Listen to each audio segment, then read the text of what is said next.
Hello, I'm O Speaks. If you're new here, like, subscribe, share. I've been a minute, huh? I don't think I went live for the second time last week, or maybe it did. I don't know. So today we're going to talk about this war we got going on. And for the people who watch me regularly, you guys know that I've been picking up on this thing. I've been talking about this thing a lot. I've kind of been harping on it. So I covered the Candace Owens stuff, but I was harping on Zionism. Um, when Candace Owens, Tucker Carlson, and even Megyn Kelly they started getting picked at, there was a common theme behind it. My discernment started kicking in. It's like my own little spidey sense started kicking in. And I just like, I don't know, you guys probably thought I was crazy. Probably still think I'm crazy.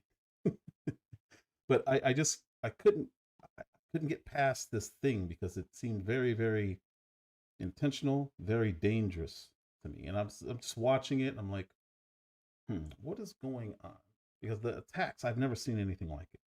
Never seen anything like what's going on. Turn my volume up. Yes, absolutely. Sorry. That any better? Any better? Any better? Any better? Hello. Let me make sure the mic is right. That it's actually the mic that's the problem. Mic, yes. Okay, cool. That better? That better? That too loud? Let me know where we're at before I keep going. Let's see. Still the same. Hello. Still the same? I turned it up pretty good.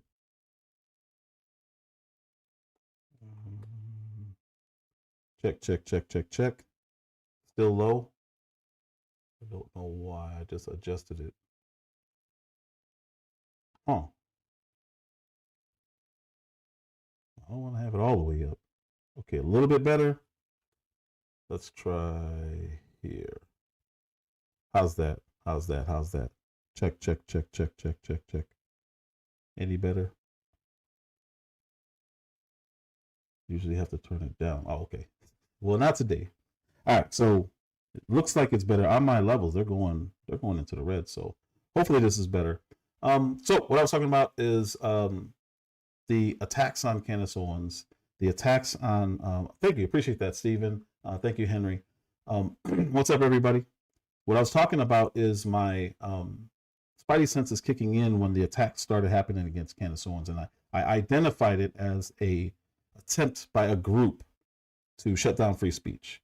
And in my mind, if they're using this as a test run, so if they can shut her up, one of the most powerful voices in the country, whether you like her or not, doesn't matter. She is the algorithm. If you look at X, if you look at YouTube, if you look at IG, everyone is talking about everything that this woman does, whether they're attacking her or whether they like her or they're supporting her. It doesn't matter. And I picked up on it because they're attacking Tucker at first, but for him, it's more, they just don't like him. For her, there's a hatred. Like there's a full campaign, and I'm watching these like literally PSYOP level targeted campaigns on this one person. I couldn't figure out why. She was coming out, in a sense, as she learned more, as she seemed to learn more. And as soon as Charlie Kirk was assassinated, it ramped up, and she started speaking out against Israel. Now, this isn't just an Israel thing. This isn't a Jewish thing. This isn't anti-Semitism. What it is, she noticed a group of people who were around her friend. How you doing, Amber C? A group who was around her friend, and then he was unalive, and then she started looking into what happened, because his immediate circle seemed to be just like ignoring it, or accepting the narratives that were going around, even though the narratives didn't make sense. How you doing, KMC? So it seemed to be like in a more of a lobby that was attacking her versus Tucker, where just the entire right, just they don't like him. And because he says things that they don't like, he's not a full on what you would consider a traditional conservative. He's America first. And America is America first. Most Americans, that's one thing that they can agree on. Most of them, not all, especially on the left, they don't seem to like the country at all. But for the most part, Americans want to deal with our issues here. So every time Tucker Carlson spoke out, they would say he's, being paid by Qatar, or he's Islamist. Now they're trying to say he's anti-Christian and he's anti-Jew. He's anti-everything. What it really is they just don't like him as a person. They don't think that he's representative, even though he's one of the most popular podcasters, video makers, interviewers in the country. And by default, that would make him one of the biggest in the world. Because you have the Joe Rogan, who's always going to be on top. But then you have Tucker Carlson and Candace Owens. Right now, Candace Owens is number 2. You have Nick Fuentes, who's got a big following. They're just this group. But what this group has in common is they think on their own. They don't side with a particular party. And the Republican Party is completely fallen apart. The Democrat Party is always going to be who they are. Right? I don't identify with absolutely anything that they say or do. But I more align with Republicans, even though I'm to the right of them, but just their platform, because they don't do what they're going to say. And when I'm looking at things, when it comes to politics, it's from a lens of how can we make this country better? And I believe if Black people in America do better, the entire country does better. That's just what's going to happen. Not just because we're consumers, but we're also trendsetters. We're also defiant against authority. And I believe that is very, very, very important. And it is the most American thing you can have, because that's what the freedom of speech, that's what the First and the Second Amendment are about. The government doesn't run us. We pick the government to do what we say. And this is why I've had my issues with Trump lately. I picked this man to do what he said he was going to do that aligns with me. So if it was Joe Biden in office, I wouldn't have any expectations. But when my guy gets elected, I have expectations. Do what you tell me you're going to do. And if you don't do it, I'm going to be here. Now, I don't care if there's one person in here. I don't care if there's a million people in here.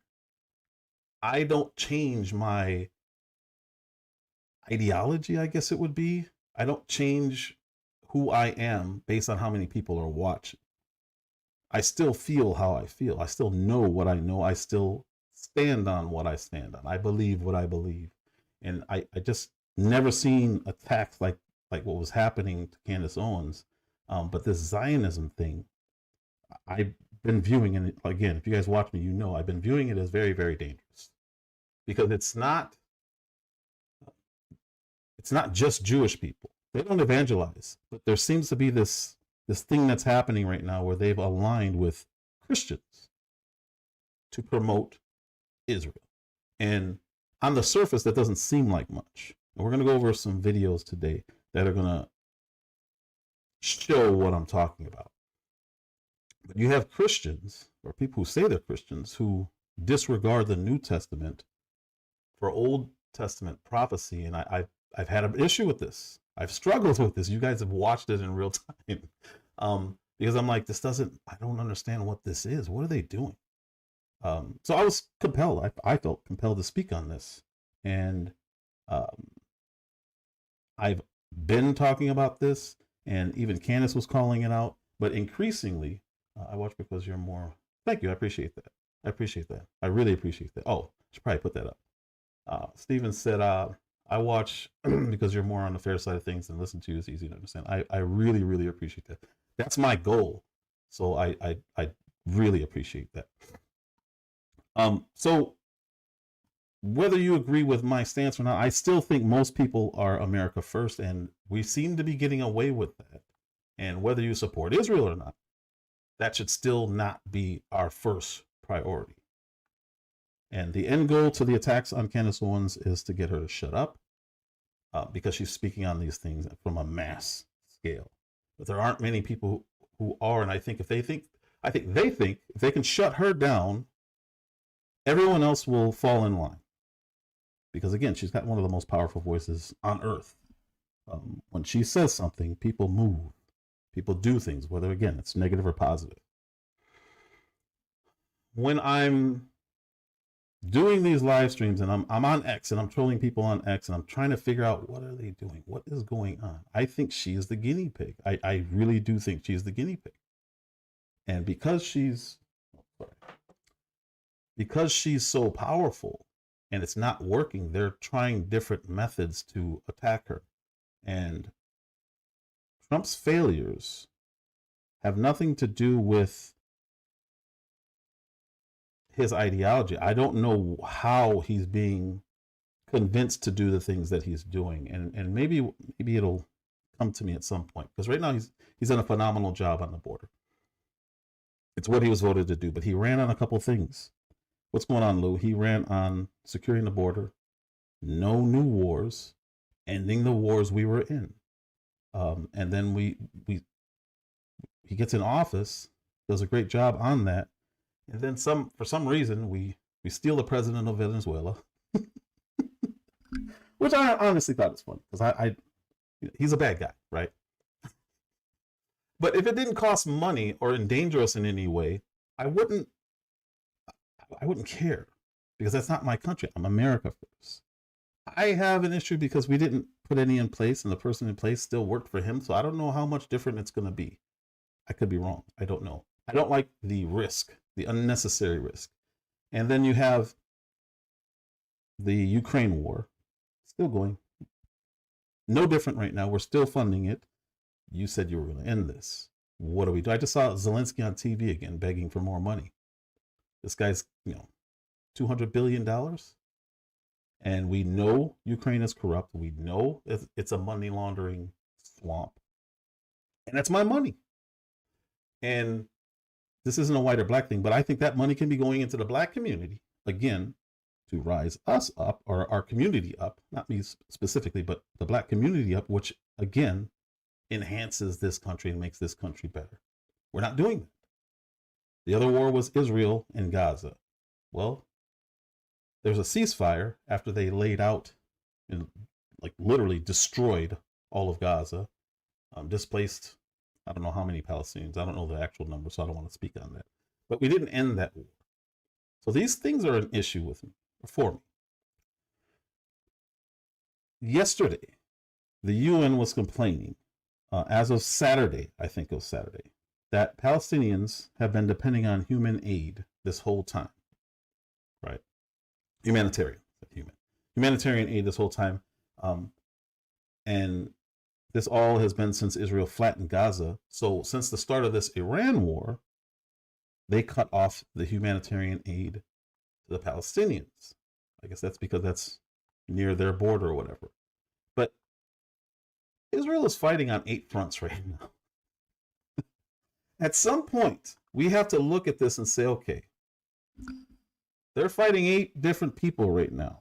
It was 7. They kept saying we're fighting this war on 7 fronts. Okay, well, now you just added 8, and you're relying on my money to do this, because if it were up to me, we wouldn't be interfering in this.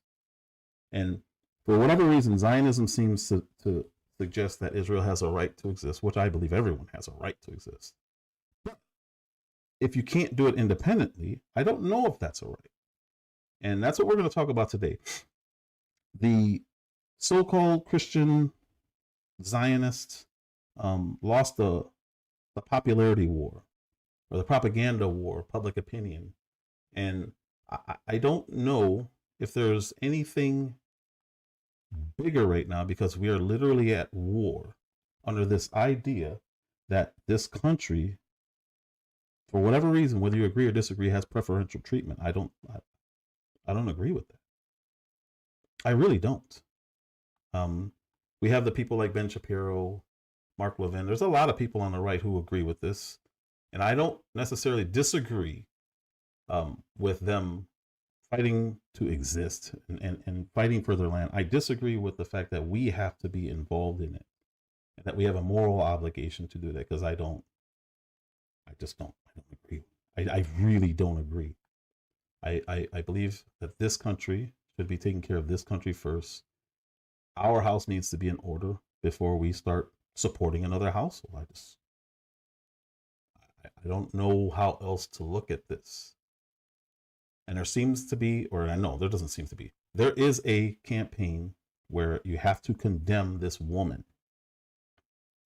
If you don't condemn this woman, you're putting in a fear of other people who don't condemn her to just stay silent, or this will happen to you. And even Matt Walsh just finally succumbed to it, whatever. Matt Walsh finally spoke out against Candace Owens, and he was more respectful. So I don't think she's going to destroy him like she's done everybody else. But I don't know why it's working. It's not working on her, but it's working on everyone else, because everyone else seems to be scared to be put in her position, Megyn Kelly and Tucker Carlson's position. They just don't want to be put there. And it took me a while to understand this, because I'm like, this is not working. They can't do it. They're not succeeding. That's on her. But again, you have all these other people who are scared to say what she's saying. So is it working? Because you only have really 3 major people who are like, I'm standing on this, and everybody else seems to be quiet. Now, I will give Matt Walsh credit. He did come out against the war, which he's probably going to end up getting fired over, because Ben Shapiro, if you say anything against Israel, you become an enemy of his. So we're going to start today with a supposed Christian leader. This guy's name is John Hagee. I don't know if you know who this is, but I want you, this is an example of what I'm talking about right now. Video. This is John Hagee. What you do to Israel, America, God will do to us. The day we stop blessing Israel will be the day God stops blessing the United States of America. The U.S. Congress must quit arguing every year over whether or not we should send military assistance to Israel. We must continue to provide Israel with the specific capabilities and intelligence support they need to target and destroy these savages once and for all. We should sink any Iranian naval boats that threaten international shipping. If you don't really fully understand what I've just said, let me say it to you in plain Texas speech. America should roll up its sleeve and knock the living daylights out of Tehran for what they have done to Israel.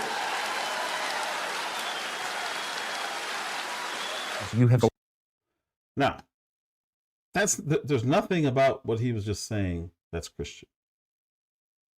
He's citing Jewish doctrine. Again, not that there's anything wrong with it. You can believe whatever you want. But this guy's out of San Antonio and he's supposed to be a Christian. Where is that coming from? This is a pastor. This is at church. Calling people savages? Calling to eliminate people? There's nothing Christian about that. An outright call for war and death. Even worse is the crowd that's cheering for the outright call for war and death. What is that? Who are these people? I mean, I was going to say what church do they go to, but it's clear. I don't know what book they're reading, because Galatians 3 speaks against this, all of it. What's going on, Nine Job? It speaks against all of this stuff. It sets the record straight on this issue, this very issue for Christians. If you're not Christian, believe what you want to believe. Doesn't matter. Because you have a completely different faith that tells you otherwise. I have no issue with that. I have no issue if you're not a Christian. But if you say you're a Christian and you are citing Jewish doctrine and ignoring your own faith, I have an issue with that. Because it doesn't add up. The entirety of Galatians 3 tells you what it takes to be rewarded, or what it takes to be a recipient of that promise to Abraham. If you don't believe in Christianity, then you'll say, well, what this guy says is not far off. So now we're going to watch Tucker Carlson. This happened a couple weeks ago, talking to Mike Huckabee, who is the U.S. ambassador to Israel. And to me, I couldn't believe what he's saying. I think he should resign after this interview, because you'll hear him say things that should not, they have no place in government. They have no place in government. You shouldn't be, not that he's going to do it, but you shouldn't be referring to people as savages as a means to give labels, to demean the people so that they lower in value to the masses. And that's what that guy was just doing. These savages. I don't know. But again, this is from a couple of weeks back. They're going to discuss essentially any war in the Middle East that Israel decides to wage. Apparently, Mike Huckabee believes we should be involved. Read it 3 times that God gave this land to this people. And so it is entirely fair for me with respect to ask, what land are you talking about? Because I just read Genesis 15, as I have many times. And that land, I think it says, from the Nile to the Euphrates, which is, once again, basically the entire Middle East. So God gave that land to his people, the Jews, or he didn't. You're saying he did. What does that mean? Does Israel have the right to that land? Because you're appealing to Genesis. You're saying that's the original deed. It would be fine if they took it all. But I don't think that's what we're talking about here today. What would be fine?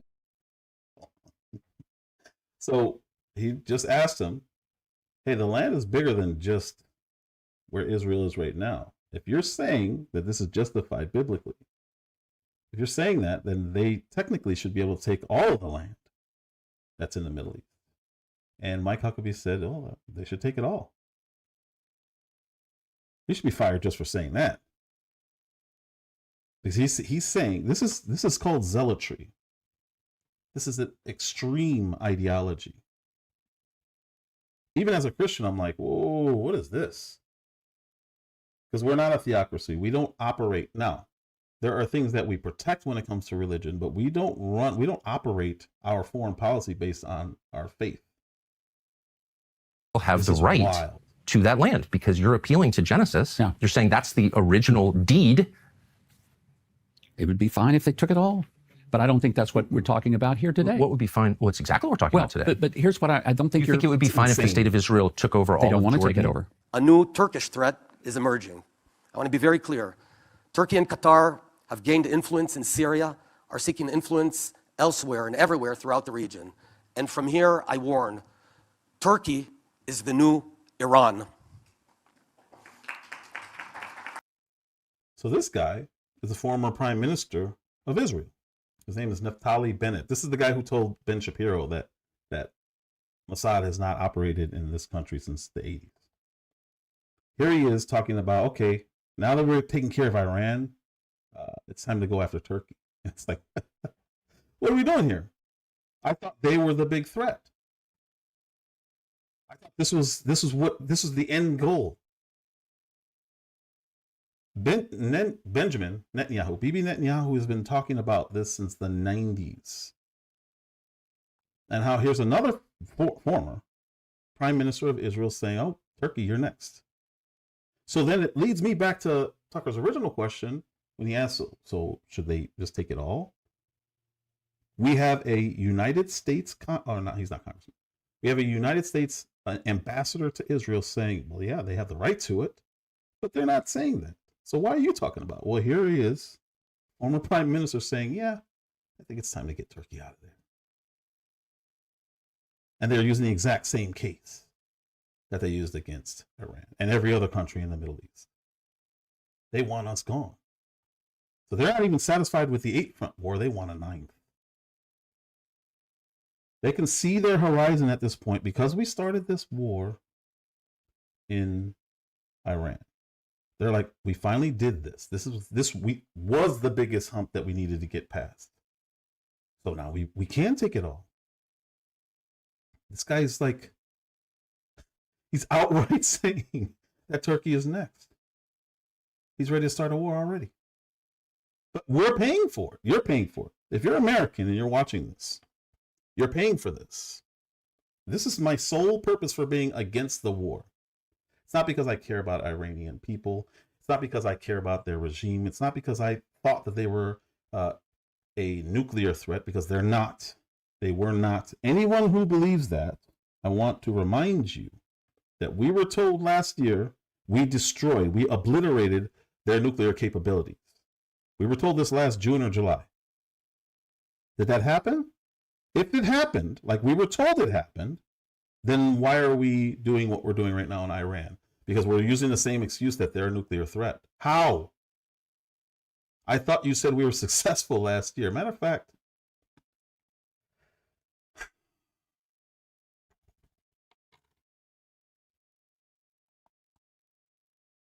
let's look and see how long it takes. to enrich uranium. Because this is the excuse we used for the 12-year war last year.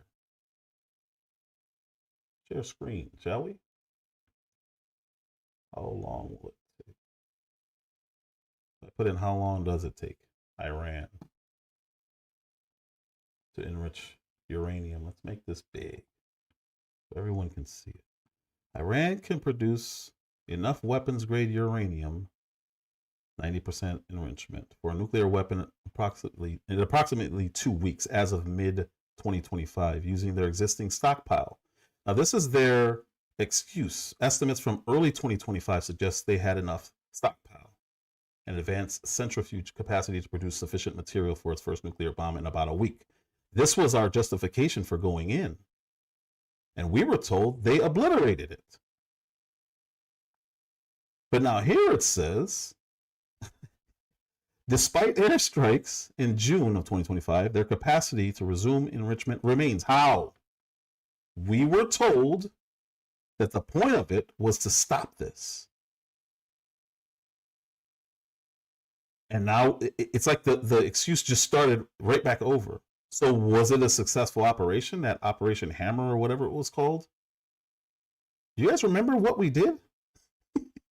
It was less than a year ago. We did this exact same thing, but we were told that we obliterated their capabilities. The Guardian, who, okay, take it or leave it, you know, whatever, explains that with existing 5% to 20% stocks, only a few hundred advanced centrifuges are needed to reach 90% again. Okay. Do you believe this? Do you believe this? Because this war, let's switch to this tab. This war, the 12-day war, there was an intense, I should say an intense, but anyway, direct military conflict between Israel and Iran that occurred in June of last year, initiated by the Israeli airstrikes on Iranian nuclear military sites, Operation Rising Lion. It involved massive Iranian missile drone retaliations and U.S. direct involvement causing severe regional damage. So Israel struck 150 to 360 locations, including nuclear facilities, missile launchers, command centers. Iran retaliated with 550 ballistic missiles and 1,000+ drones targeting Israel cities and a U.S. base in Qatar. The war resulted in significant damage to Iranian infrastructure. And they assassinated, Iranian Royal Guard, I guess. And over 20,000 arrests. A ceasefire was reached at the end of June. But it supposedly significantly altered the Middle Eastern balance of power and highlighted the vulnerability of a regional infrastructure to a missile. That's our justification. That's why we say we did. So now, as of today, we're hearing it clearly didn't work. We need to go back in. All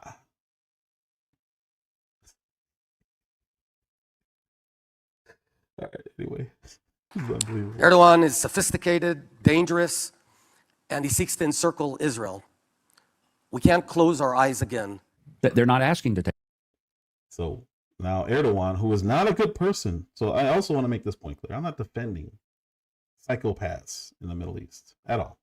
Not defending any of them. What I'm saying is this is not our issue, and they are not an imminent threat. That's the whole point. We went and did the 12-day war last year. That's the whole point.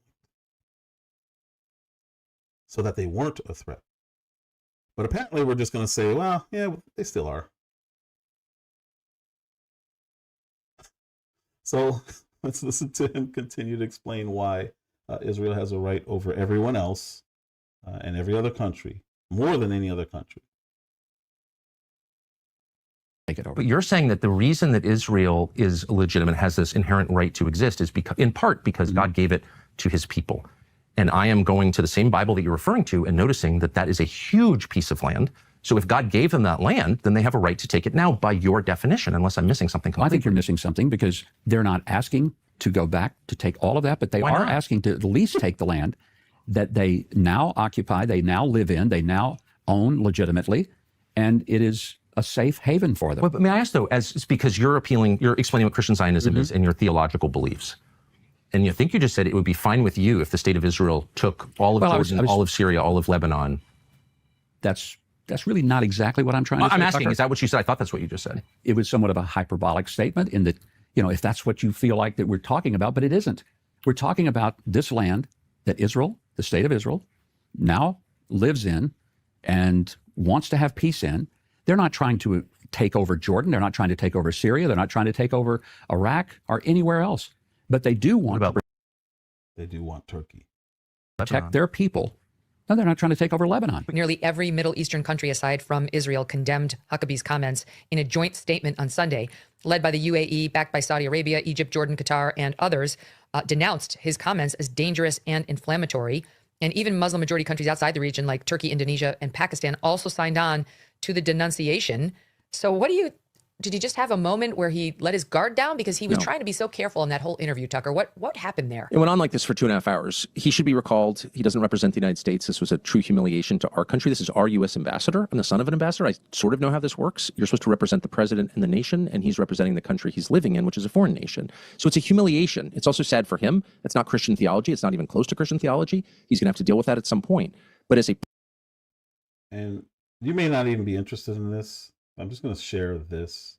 If you want to check out what the real theology is on the promise of God to Abraham, it explains it right here. So I just put that in the chat. If you're interested, cool. If not, cool. I don't want to go over that again because I don't want to make this a theological live stream. But it explains it, literally explains it, and that is New Testament. So what we have right now is people citing the Old Testament and ignoring Jesus. How can you be a follower of Christ and ignore Christ? But anyway. Practical matter, he couldn't explain the most obvious questions. I asked, he said, as people often do, does Israel have a right to this land? And I said, where does that right come from? And do other countries have similar rights? And he said two things. No other country has a right. No other people has a right to its land. Only the Israelis have a right to their land. That's it. The Irish don't have a right to Ireland. The English don't have a right to England. The French don't have a right to France. Only the Israelis have a right to Israel. And that right comes from God. And so I said, being familiar with the verse, that's from Genesis 15. And here's the promise that God made to Abram, before he became Abraham, to Abram in Genesis 15. And it's the land between the Nile and the Euphrates. And that's the whole Middle East. And that's the basis upon which you're making this claim. So you're saying Israel has a right to this land. This is his own framework, not mine. I'm a Christian, but I believe in also secular diplomacy. Like, these are the boundaries. This is what the treaty specifies. Like, I live in reality. I don't think that the blueprint for international relations is Genesis 15. I just don't think that. Call me a bad Christian. We don't do holy wars anymore. We just don't do that. And that is essentially what Huckabee was saying. But more importantly, we're funding this. So if you guys want to do a holy war, have at it. Go at it with the jihadis. You guys can fight all you want. It's got nothing to do with me. It's got nothing to do with us. It becomes a problem when I go home to Chicago and I see that my city is struggling and my city has crime issues and my city has illegal immigration issues, and we're sending billions of dollars so these guys can go over there and fight a holy war against 8 other countries. And they want it to be more. So who's really got the problem here? Is it really all these countries going after these guys? Because this was a preemptive strike. This was them saying, hey man, they're trying to take us out. We have a right to exist. Well, we can do the same thing and just take over Mexico. We can take over Canada. Hey, we're under threat. Those people saying that they hate Israel and saying that they want to take out Israel, again, fine. You want to go to war with them, go to war with them. Because Huckabee said something very interesting in that interview, and I clipped it up. So there's a lot there.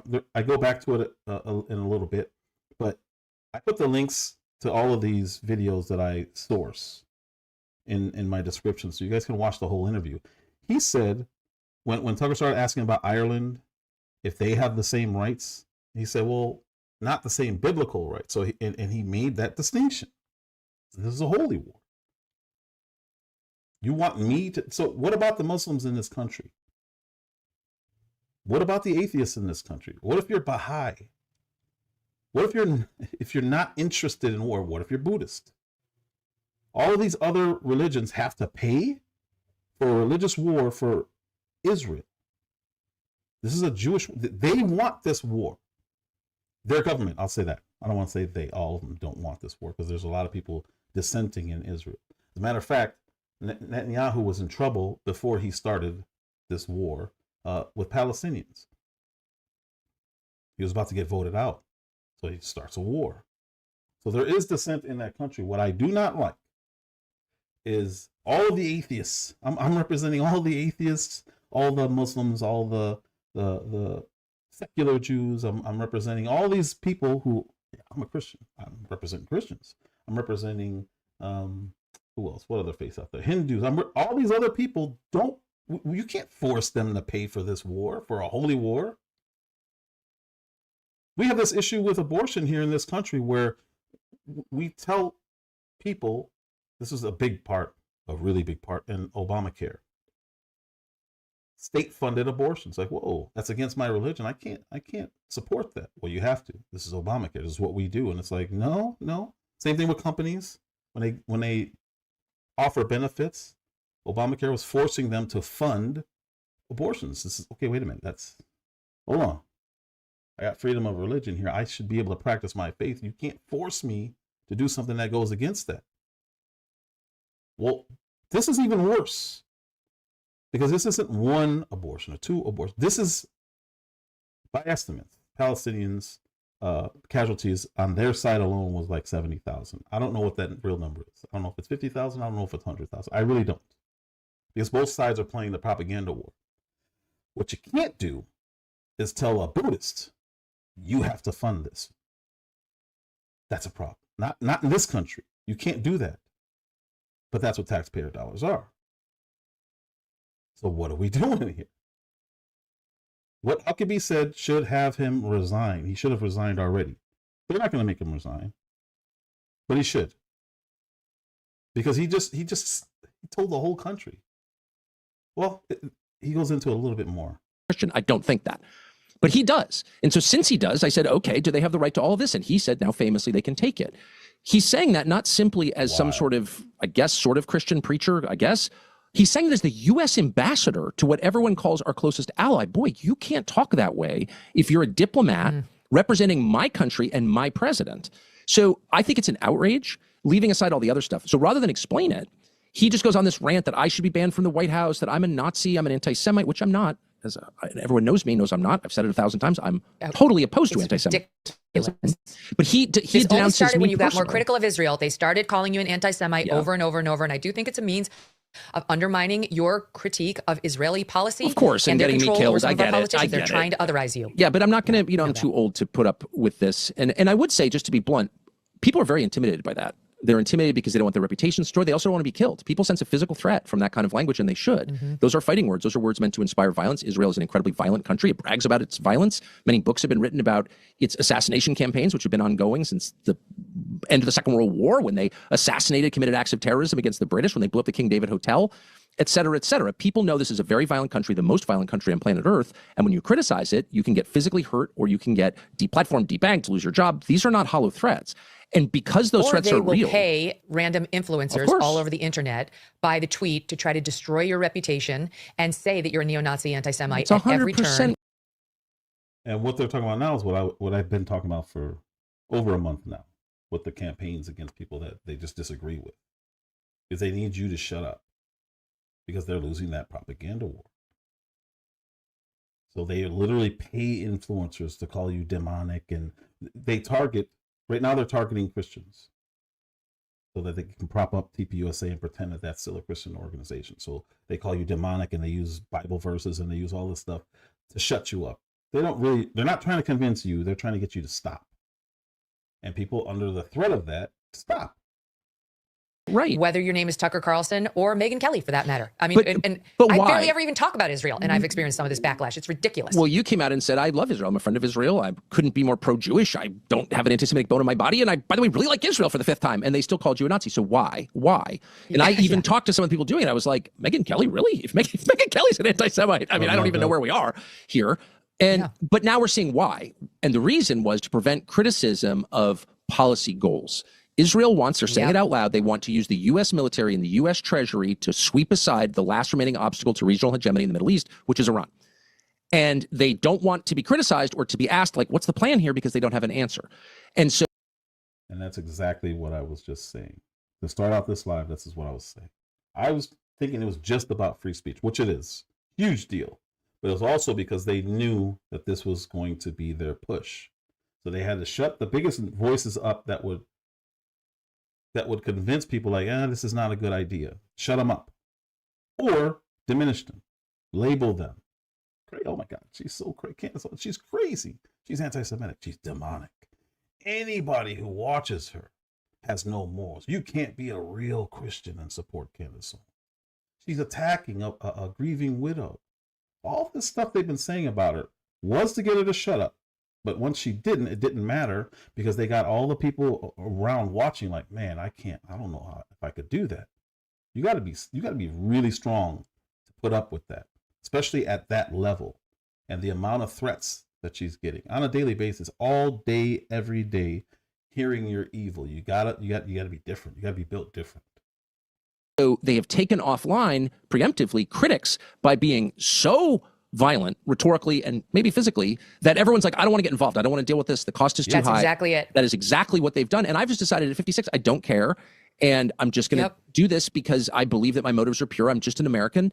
And I think it's important to say this. But there are a lot of other people who feel it who won't say it because it's like, I've got kids. I don't want to deal with this. That is true. That's a fact. I know. I'm sure you get what, I mean, I'm only new to this being called an anti-Semite game, on the top of being a racist and a transphobe and a pedophile lover and all the things that, we've probably both been called over the years. Now the latest is anti-Semite, neo-Nazi. But I get texts all the time from people who are like, I agree with what you're saying. I just can't say it publicly. Right. I'm sure you get that times 100. Like people, they are scared. They're scared that this very loud lobby of online so-called influencers, whatever, I mean, the vicious online X crowd is going to come for them. And I understand it because, Tucker, you have a huge show.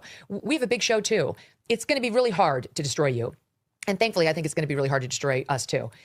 And so we're in a little bit more of a steady place than a lot of these people who agree with us, but are, probably wisely not being that out loud about it because that could be their head in a basket next. No, that's right. And they go after members of your family. They've certainly done that to me very aggressively. But really the cost here is not that. The cost here is hate. So you see some of these people, and I would say Levin is one of them, Loomer is another, who are not making an argument. They're trying to evoke hate in you. They are trying to make you hate them. Now, why would they do that? Because that's the nature of, this is supernatural. Just saying, this is a spiritual battle as well as a temporal battle. Mm-hmm. And the answer is really simple, because hate feeds on evil, or evil feeds. I don't agree with him. I don't think they're trying to make you hate them. I think they just hate you and they're trying to get other people to hate you. So people like Mark Levin, like, just nasty. This guy used to be like considered a constitutional scholar, and he still is, but this is what he used to do. He's every day he talks about how evil Candace Owens is and how Tucker Carlson being paid and he's just evil.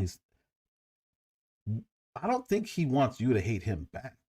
I think he's just openly displaying a hatred for you and letting everyone know it's okay to say this stuff. Nothing's going to happen to you because I'm doing it.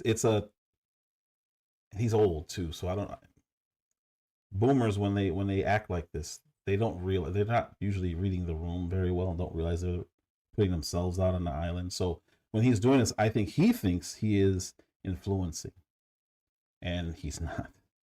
And he diminishes influencers like anything digital. When podcasts, here's another example. When podcasts first came out, he mocked it. To this day, he's mocking people online doing podcasts. There's these little podcast people. He's still on terrestrial radio, so he thinks that's still where it's at, and that he gets a fraction of the audience that these other people get in seconds. Candace Owens can make a tweet right now, and she will get millions and millions of views. Mark Levin's got a following, and he may get 5,000 likes. It sounds silly. It sounds like trivial, but it just shows how out of touch he is with what's really going on right now in this digital world. He's a dinosaur, and he thinks he has the influence that these other people did. When Tucker Carlson offered a debate to him, he said he wouldn't platform Tucker. Tucker's got like 10 times the following of him, but he thinks he would be doing Tucker a favor by having him on his little show. Nobody listens to terrestrial radio anymore. But Mark Levin's still living in the 80s and 90s. It's on hate, rather. So to the extent that they can inspire hate in their Absolutely. opponents, they become stronger. It's just a fact. And the opposite, of course, are the people trying to inspire love and bring unity and stop division and make people understand each other and evoke empathy in others. Like those are signs of God and goodness. But signs of evil are always the same. It's chaos and hate. And chaos and hate are the things that they're calling for. And it's very easy to get sucked into that if you spend your life on the phone reading reading attacks, not just on yourself, but on other. Reading attacks on you is actually driving me completely insane. I never read about myself, but I'd read these attacks. Megyn Kelly's a Nazi or whatever, and I'm like, I can't believe you're saying that. It's such a lie. It's irrational. Irrational, by the way, is another feature of their rhetoric. It doesn't make sense. That's designed to bewilder you and, again, to inspire hate in you. So I really think the trick for the rest of us is don't play along. I'm not going to be hateful. I don't hate you. I'm never going to hate you because I don't want to feed the evil through hate. No, I consider it a massive blessing that all of my best friends actually do happen to be Jewish. Like, it's a massive blessing, because this kind of like nonstop harassment can actually drive you to like drink. Like, what the hell? This is crazy. Totally. No, I totally agree. I completely has ever done to either one of us. Right. They are way worse. Way worse. And so it's like you have to be reminded every day that no. They don't speak for American Jewish people. Well, they American certainly Jewish don't. People have all sorts of varying views on Israel, on Netanyahu, and on war with Iran, and have no problem with people being critical of those things. This is like an online sect that is in large part paid to push an agenda that includes, cutting people out like you and me, like a canary in the coal mines. Like, this will happen to you. Anybody who comes, if I can do this to Tucker, if I can do this to Megyn, I can do it to all of you, and I will do it relentlessly, try to ruin you, smear you, make it so that you can't even go on X anymore, which is why I refuse to leave there. And they want to give the impression that they completely control the administration, that they alone decide who goes into the White House. And I've gone to see Donald Trump. They're literally pushing for you never to be allowed back into the White House right now. Levin, I've Bloomer, gone Huckabee. 3 times in the last month. Now, why have... Before he spoke at AmFest, literally the day after Charlie was assassinated, Charlie Kirk was assassinated, they started the campaign to not allow Tucker Carlson to speak at the event. Matter of fact, they were doing it to Charlie. They were telling him he can't have him, and they were hammering him first. But he was, for whatever reason, pushing back to the point where he was like, you know what? I'm going to bring Candace back. Tucker's going to speak. And it's like he was being so defiant that it's hard to imagine that he did not have something, or that didn't have something to do with what happened to him. Because I don't know. That's the biggest motivation. Money is another one, and there's a lot going into those conversations. I'm not getting into that right now. But this is a big one because they knew they wanted this war. They knew they would get it. Charlie Kirk is the one who got them to not go into all-out war last year. He talked to Trump and convinced them, hey, do these strategic things. He was still against it, but at least we didn't go in. And that was his big thing. That was his... He wasn't happy with it, but at least we didn't go to war and we didn't lose anybody. We've already lost 6 people here. America's already lost 6 people in this war, and it's only been a few days. Wait, what? Mel said, Henry said, listening to Rubio, the only reason why they involved the U.S. is because they felt Iran would retaliate against us. Yeah, it takes the heat off of them. And we can have cells attack here, and that gives us more, it gets more buy-in from the American people. And it's like, I don't, it's frustrating.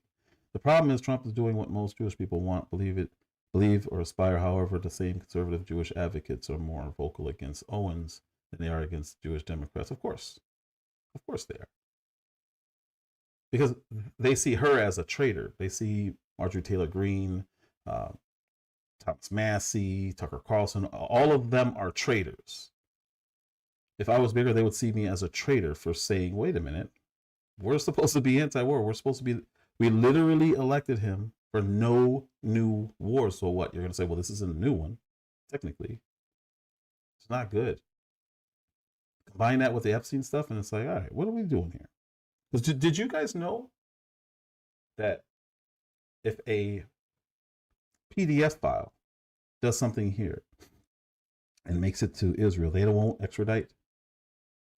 There was an ambassador who was here in Vegas, I don't know if it was last year or the year before, who got caught trying to do something with a minor. And he went back. We're not doing anything to him. Not even trying. So it all comes together when you look at it. When you take a step back and look at everything that's going on with the Epstein files and all this, we know for a fact. I went over this on, I did 2 lives on Epstein, two live streams in one video. And the 2 lives on Epstein, I went over the role or the relationship that Epstein had with Mossad and with several, several governments and agencies. This Epstein thing is bigger than just, not that it's not a huge deal, not that pedos isn't a big deal, but why we're not doing anything about it is what the big deal is. Who we're protecting. There's 3 million, almost 3 million files that have yet to be released. But if you listen to these so-called conservatives say it, Candace Owens, Tucker Carlson, people like me, we're the problem. Megyn Kelly, anybody who's speaking out against Israel, and it's not even speaking out against them, it's just saying, I don't want to support this. I wouldn't want to support any of these wars. And it's got nothing to do with Epstein stuff and broken promises. If I'd done that, I have no real interest in going to Washington. I don't live there anymore. I'm from there, but I don't go there because I don't want to. But I have gone, first because I really like Trump, and I've known Trump longer than Laura Loomer's been alive, probably, and I've always liked him, and I've always gotten along with him. And Donald Trump ran on the things that I believe, okay? So, and I campaigned for him. These people did not. I did. So I have a relationship with Trump that is very affectionate and honest, and I'm just going to say that out loud. And I thought, I just want to make the point that, no, I like Trump. And Trump certainly doesn't agree with me on everything and certainly doesn't follow my instruction, unfortunately, on all kinds of things at all. But I'm an American who knows him and really likes him and has for many years, and I have a right to go there. So I'm just going to make that point. No, you don't control the White House. I'm sorry. The most dangerous of these regimes is Iran, that has wed a cruel despotism to a fanatic militancy. Only the United States can lead this vital... Now, I showed something similar to this, but this is 1996. This is Netanyahu and his case for doing what we're doing now. 1996. So here we are in 2026, and we're just getting around it. But look at how urgent it supposedly has been. But I'm an American who knows him and really likes him and has for many years, and I have a right to go there. So I'm just going to make that point. No, you don't control the White House. I'm sorry. The most dangerous of these regimes is Iran, that has wed a cruel despotism to a fanatic militancy. Only the United States can lead this vital international effort to stop the nuclearization of terrorist states. But the deadline for attaining this goal is getting extremely close. The 2 nations that are vying, competing with each other, who will be the first to achieve nuclear weapons, is Iraq and Iran. And Iran, by the way, is also outpacing Iraq in the development of... And this was 2 decades ago, almost 25 years ago. He's saying the same thing. Mind you, Israel has nuclear weapons illegally. They're not supposed to have them either. Did you know that? I talked about that at one of my lives. I showed it. It's international law makes it so they're not supposed to have it. It is illegal for Israel to have nuclear weapons, but they do. And this guy, 7 times in the last year, he's been in our White House talking about another country that has nuclear weapons when you do, and you're not supposed to have them either. Ballistic missile systems. They're very close. They're 6 months away from being about 90% of having the enriched uranium for an atom bomb. They're rushing forward with their enrichment program. By next spring, at most, by next summer, 2012 with the bomb. at current enrichment rates, they will have finished the medium enrichment and move on to the final stage. From there, it's only a few months, possibly a few weeks, before they get enough enriched uranium for the first bomb.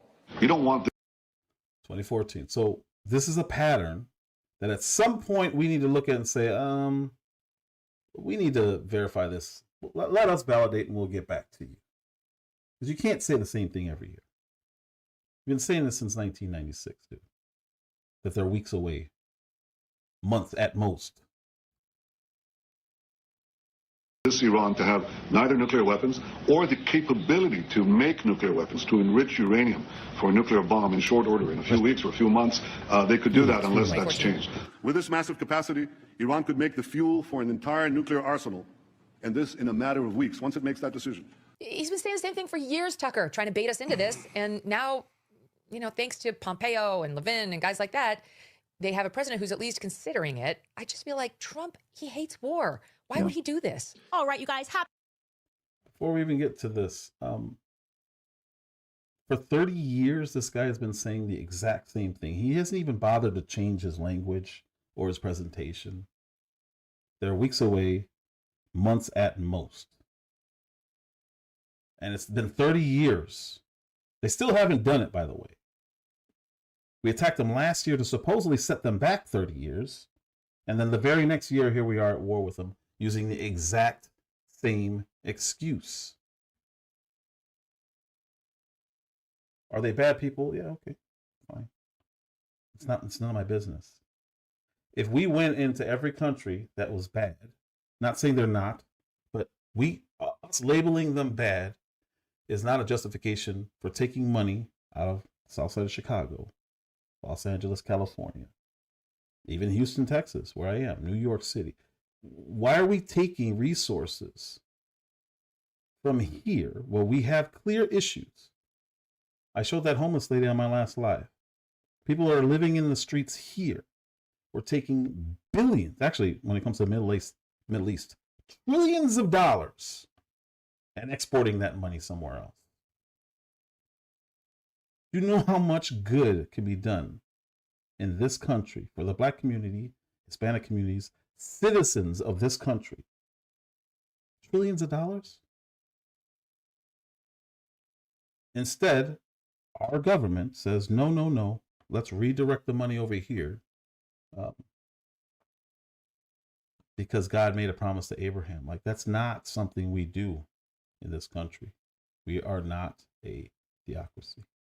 Happy Monday. It's looking like war with Iran. Ladies and gentlemen, war with Iran. I don't know how many Goyim must die for the Khazarian Empire to be reinstalled, but can I just say that they really did a good job gaslighting us last year, didn't they? They just lied. It's amazing how they lie. You guys are panicins. That's what they called us, panicins. After Operation Midnight Hammer, which was Trump agreeing on a limited strike on Iran's nuclear sites. We told you the truth back then. They wanted a full-scale war. That's what Bibi wanted. That's what the Zionists around Trump wanted. And the one person who stood between America's involvement with a full-scale war in Iran was Charlie Kirk. Charlie Kirk was at the White House, and he convinced Trump that it was a terrible idea that would crater his support and ruin his legacy. Bibi and his minions, they were angry about that. Charlie Kirk, 31-year-old, he's the person that's stopping us from getting what we want. It is my personal belief that that is the very reason that they colluded to have that obstacle eventually removed. That is a perfectly plausible statement. Theory. Like, they've been wanting this for 30 years, and some punk 31-year-old or however old he was guy had the nerve to block it after he's been supporting us all this time.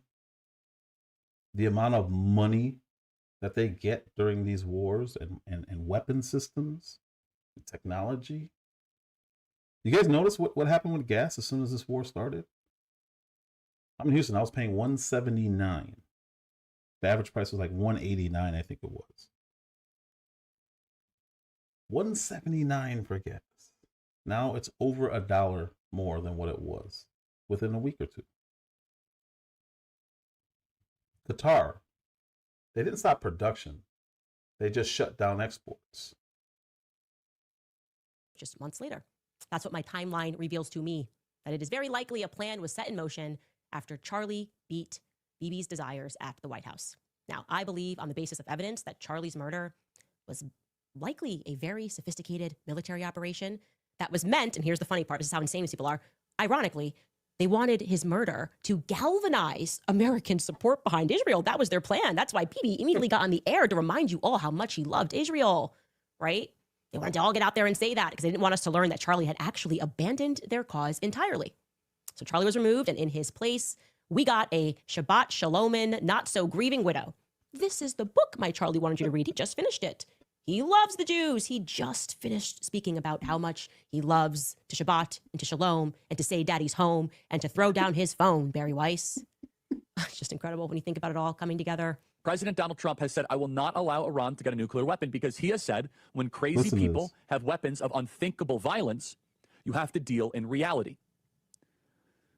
The longer I live, the more I realize that puritanical, ideological approaches to situations like this are not helpful. On one side is the Lindsey Graham, John Bolton types, where they are actively calling for regime change. Here is Lindsey Graham. This is just lunacy.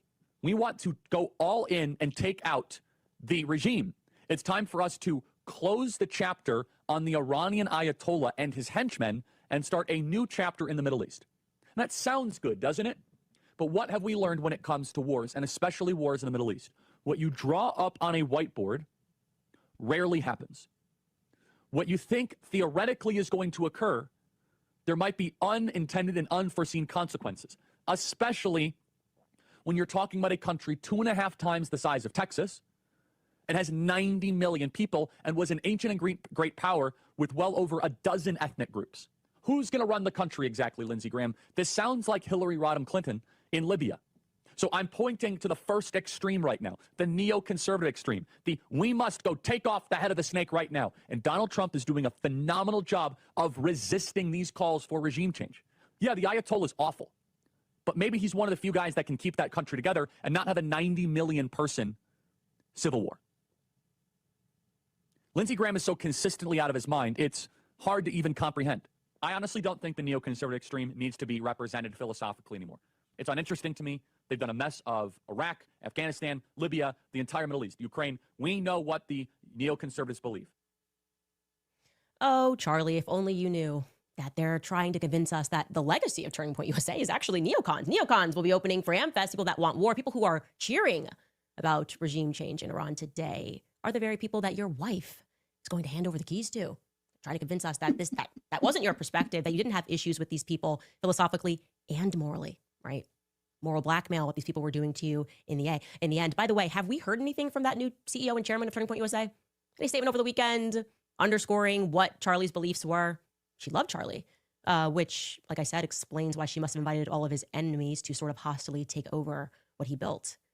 These people are shameless. So shameless, in fact, that over the weekend, his quote-unquote best friends, despite us being able to clearly hear what Charlie felt about Iran, about the idea of regime change in Iran, his best friends, the amazing McCoy and, of course, wargaming Blake Neff, actually got into his studio and shared this. Take a listen. And they were so mad that she played that clip, and a lot of people were online playing that clip, because it says the opposite of what they're trying to push now, which is Zionism. And he clearly was flipping on that. But listen to these guys.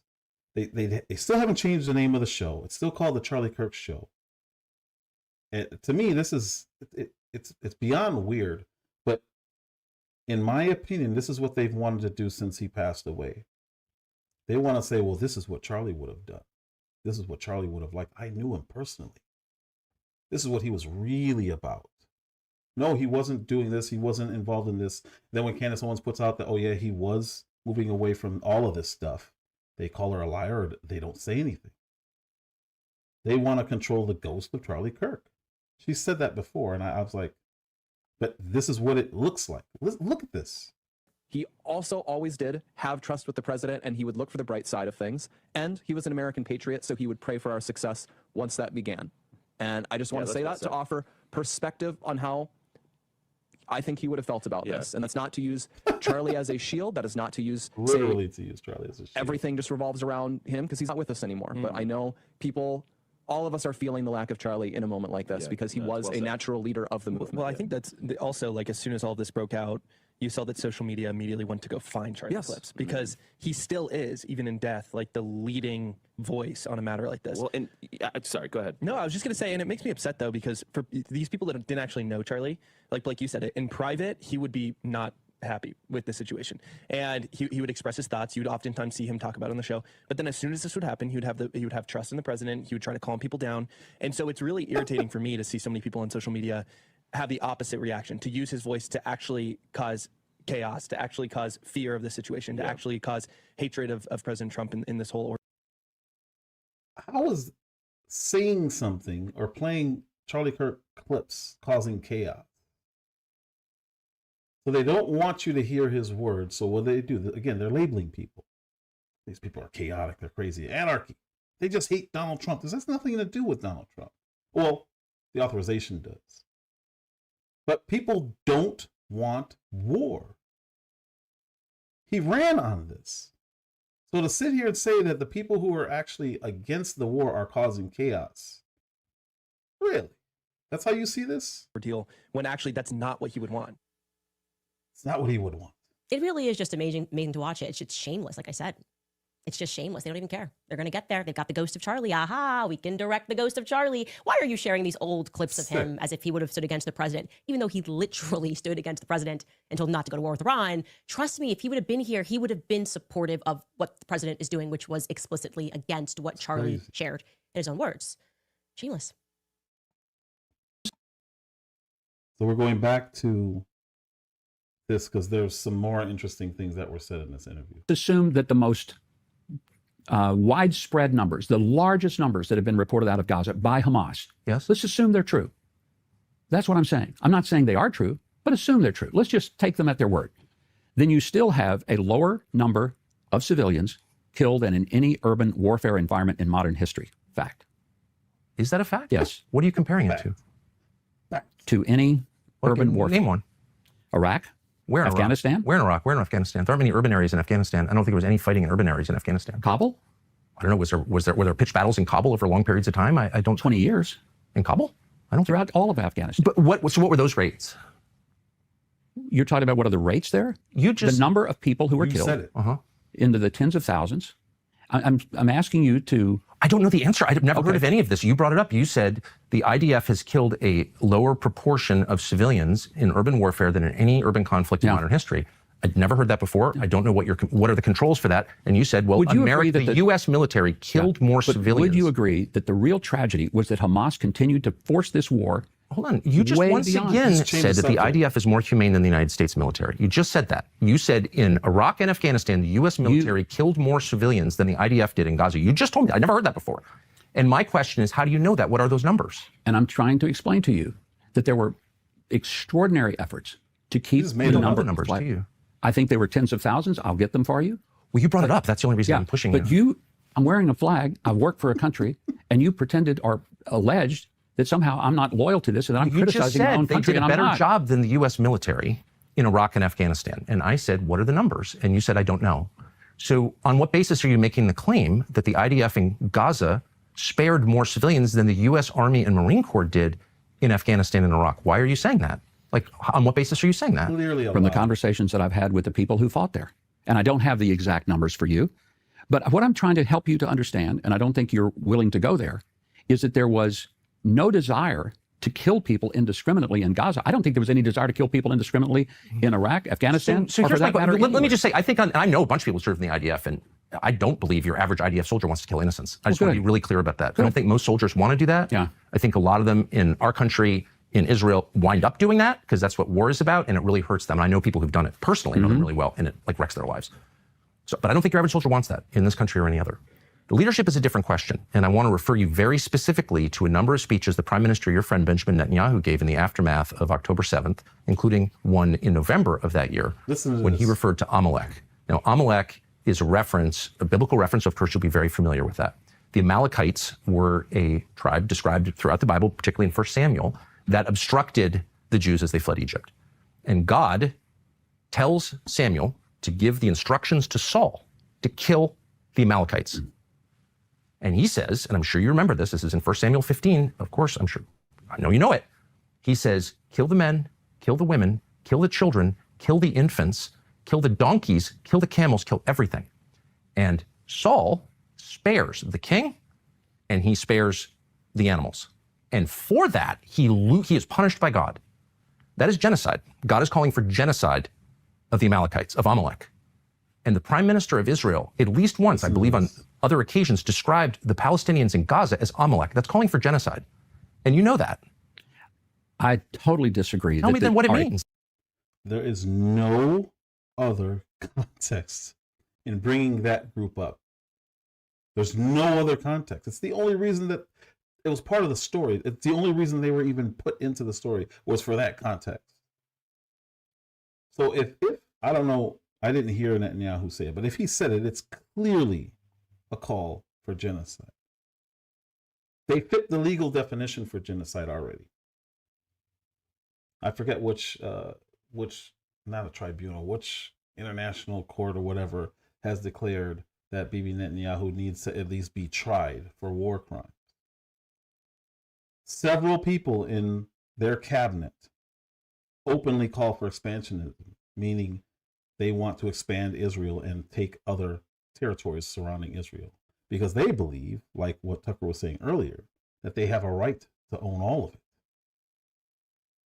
But here's the U.S. ambassador to Israel saying, nah, I don't think so. They haven't asked.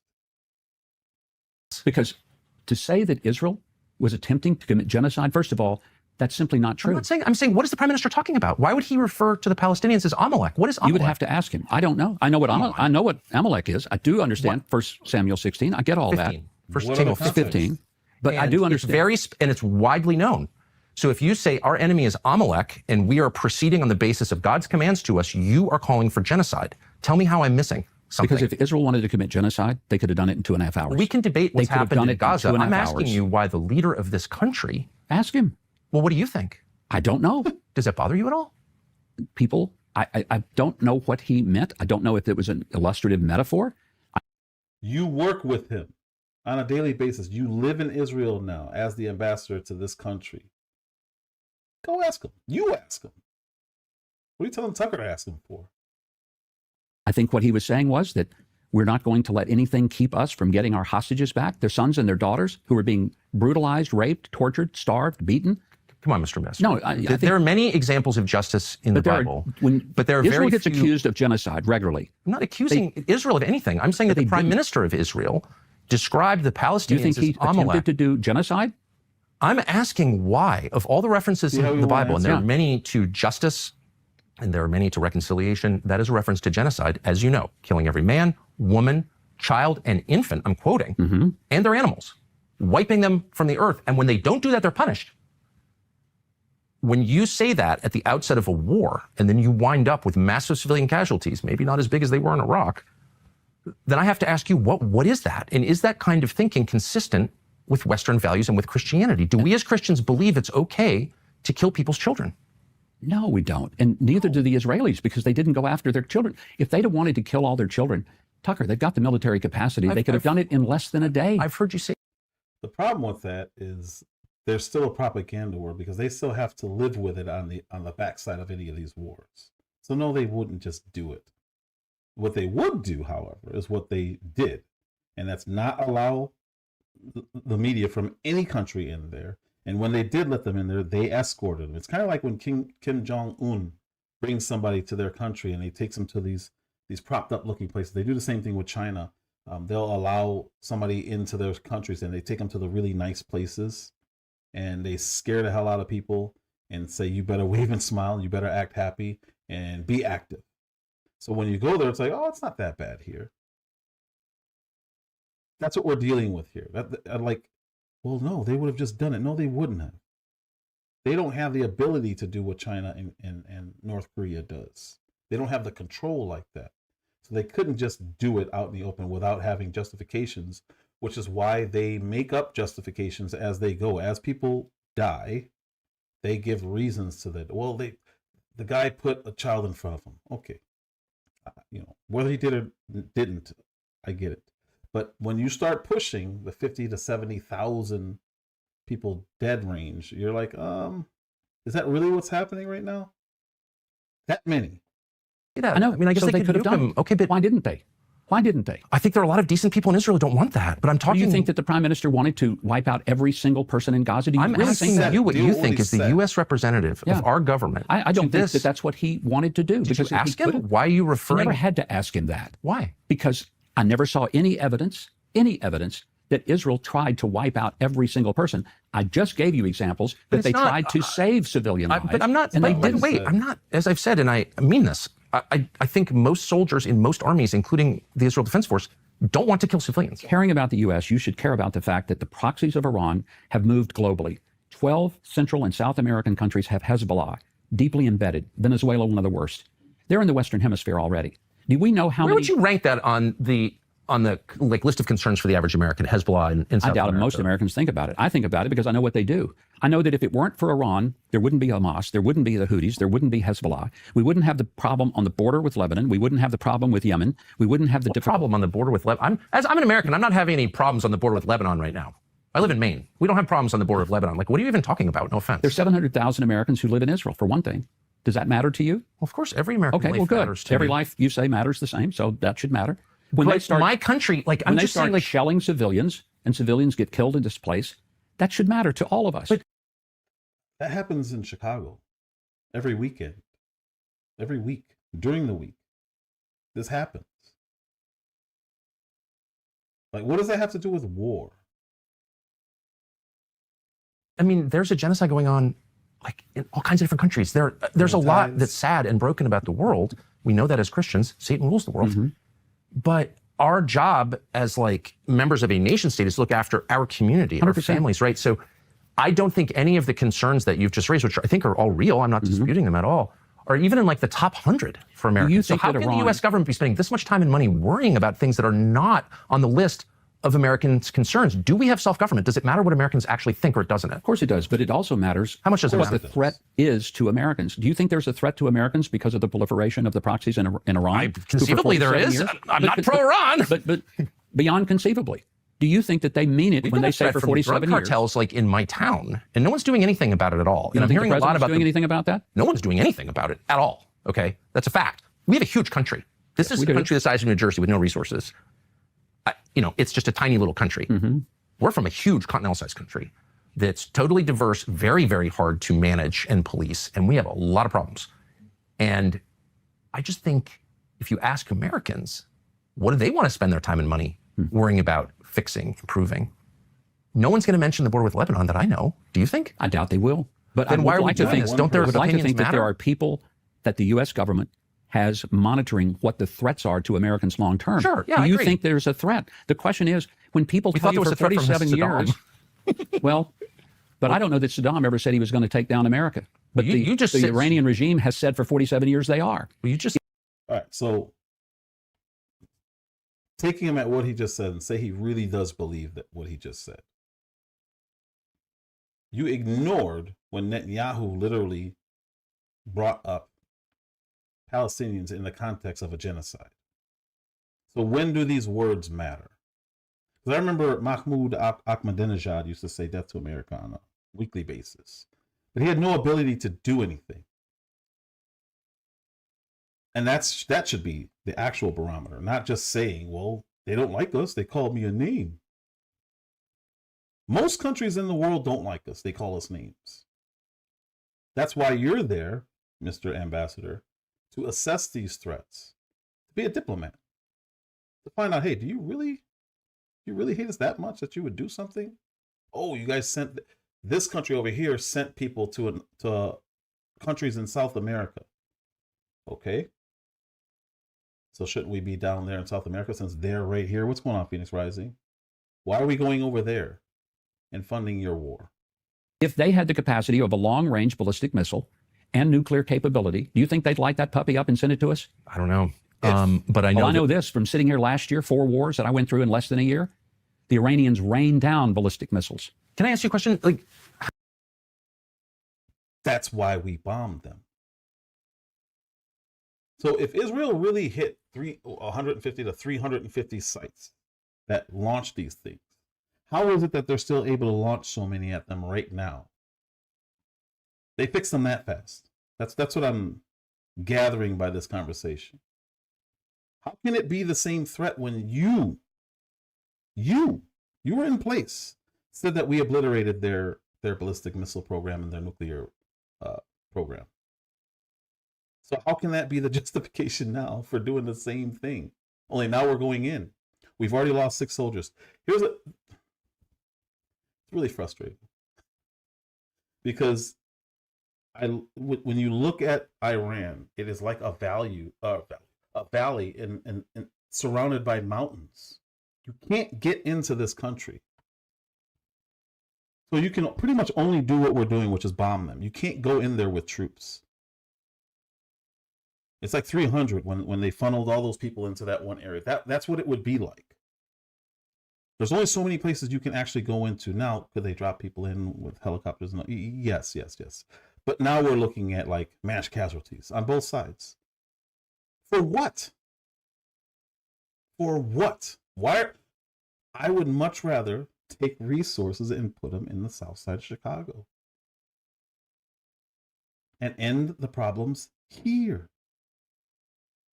And that's the fundamental difference. That's my fundamental issue with this war. I don't agree with it at all. I couldn't care less. We've been hearing about these ballistic missiles and their nuclear capabilities for 30 years. We just watched Benjamin Netanyahu make the exact same case. So from 1996 to 2026, we're still hearing the same rhetoric. He didn't even bother to change the binder. He didn't even update the cover. How much does it matter what Americans think? Well, it matters every bit what Americans think. That's why Americans vote. It's why Americans have the opportunity to have free speech. We want them to have that. Okay, so what percentage of Americans support a war with Iran? I don't know. Do you know? I do. I think it's around, I saw the numbers yesterday. I think it was like 21%. Okay. I think it's less than Is that enough to have a war with Iran? We don't live in a world where you have a poll taken to find out whether our policy should be a particular direction. Because I thought... Actually, we do. It's called an election. That was the poll. And we voted for no new wars. This includes this one. We actually voted to stop Israel from decimating Gaza. We voted to stop Ukraine from poking at Russia. No new wars literally means no new wars. There's no other meaning for that. So that was the poll. It was taken, and overwhelmingly the people said, we don't want this. So even to say that is just dumb. Well, we don't live in a society where we take polls. Yeah, we do every 2 years and every 4 years. I thought you just said that that's direct democracy. No, we care deeply about it. But on the other hand, do we make the decisions of foreign policy and even domestic policy based on we what care the deeply latest about poll it in number what is? sense? If we're ignoring it, then in what sense do we, quote, care deeply about it? Well, I think we care deeply when we see there's a threat. No, but about Americans' opinions. So you've got 350 million Americans. Yeah. They voted in this last election on the basis, in part, of the promise no more wars. Okay, so now we're about to have a war, looks like. 80% of people are against it. In that range, let's say 70%, but nowhere near majority support for this war. And it's not direct democracy, but it is a form of democracy. It's representative democracy. The ultimate form of democracy in our system, in a republic, because we're not a true democracy, we're a republic. Exactly, right? It's a mediated democracy. It'll be an opportunity for Americans to vote if they think that we've made the wrong policy decisions. I personally think the president is making the right policy decisions. But they're the opposite of what you guys got in for. You guys got in on the policy, or claiming that the policy was going to be no new wars. I don't know how much more direct it can be. It was a very direct campaign. So when you don't do that and you start new wars, why do we have to wait 4 years to replace him? Or 2 years to replace these Congress people? That doesn't make any sense to me. Well, you voted us in, so you got to deal with whatever we do. No, we put you in for a reason. So now you're saying we just got to wait it out? Well, if they don't like what we do, then they can get us out of there. Yeah, okay. But that you wouldn't have gotten in if you ran on this. Guaranteed you wouldn't have gotten in if you ran on this. I guess, but you just said it matters deeply what Americans think. And if the overwhelming majority are against it, in what sense does it matter? Because what I hear is it matters what they think, but it really doesn't matter what they think because... No, you take it in, you certainly ingest that. And then what do you do with it once you ingest it? Then you make sure that you have... No, you just gotta... It goes out the other end, obviously. No, it doesn't. No, it doesn't, Tucker. But you also have information that the average American may not have. What is that? We have the information. Since 1996, we've had the same information. Nothing's changed. Nothing. Supposedly, we got rid of the threat last year. That was the justification. That was the celebration. We obliterated Iran's ability to nuke us or to send long-range ballistic missiles. Now you're saying we have more information that you guys don't have. Yeah, probably that you failed last year when you said you obliterated long-range missile capabilities, ballistic missile capabilities, and nuclear capabilities. You said that. Literally, you said that.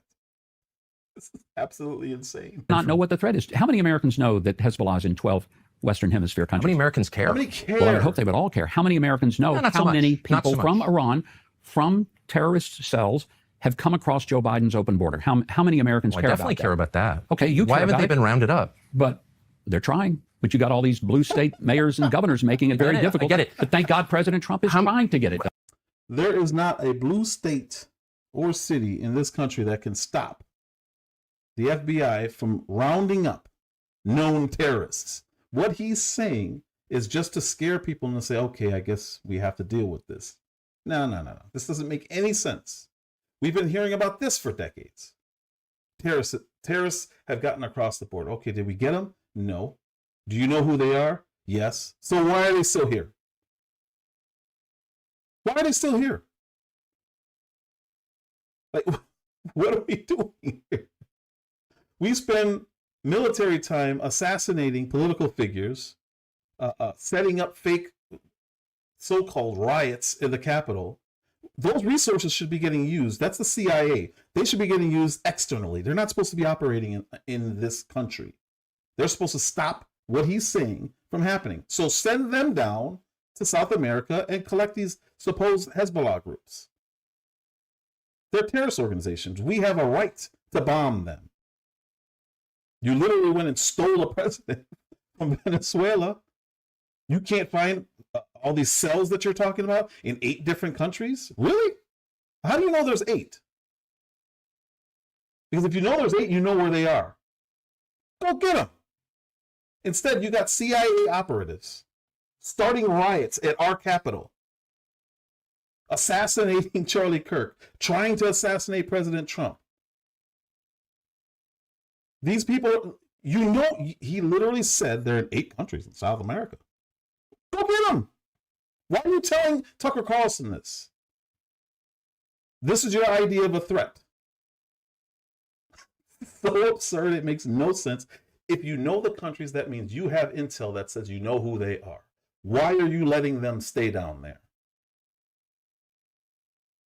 Just so you can point out, oh, Joe Biden's southern border, you know, they all got through. Okay, well, none have gotten through since Trump's been in office. So go get them.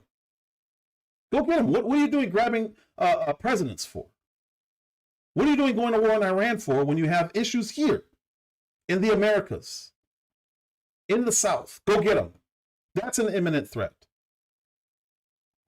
Look, I'm totally all for that completely. Okay. I guess what I'm saying is that most Americans, I've never met an American who thinks, other than like the people who have ideological reasons to pretend they think it, that the imminent threat to America is anything having to do with Iran. The imminent threats to America include like bankruptcy from too much debt, your son ODing on fentanyl, your neighborhood completely changing, because unlike Israel, Americans don't have a right to their country. It can just be completely changed by their legislature. New people can show up from foreign countries and not speak your language. And there's nothing you can do about it because you don't have a right, because you're not Bibi. Can you feel the resentment? Because it's real. I'm not against Israel. I'm against the total destruction. You hide that very well. I'm mad at my lawmakers for not protecting my country with the care they've protected Israel. Exactly. I don't think that your country, my country, our country, has spent that much time protecting Israel. I asked you a little bit ago. They spent no time protecting my country. No, I asked you. Billions of dollars. Well, actually, they do.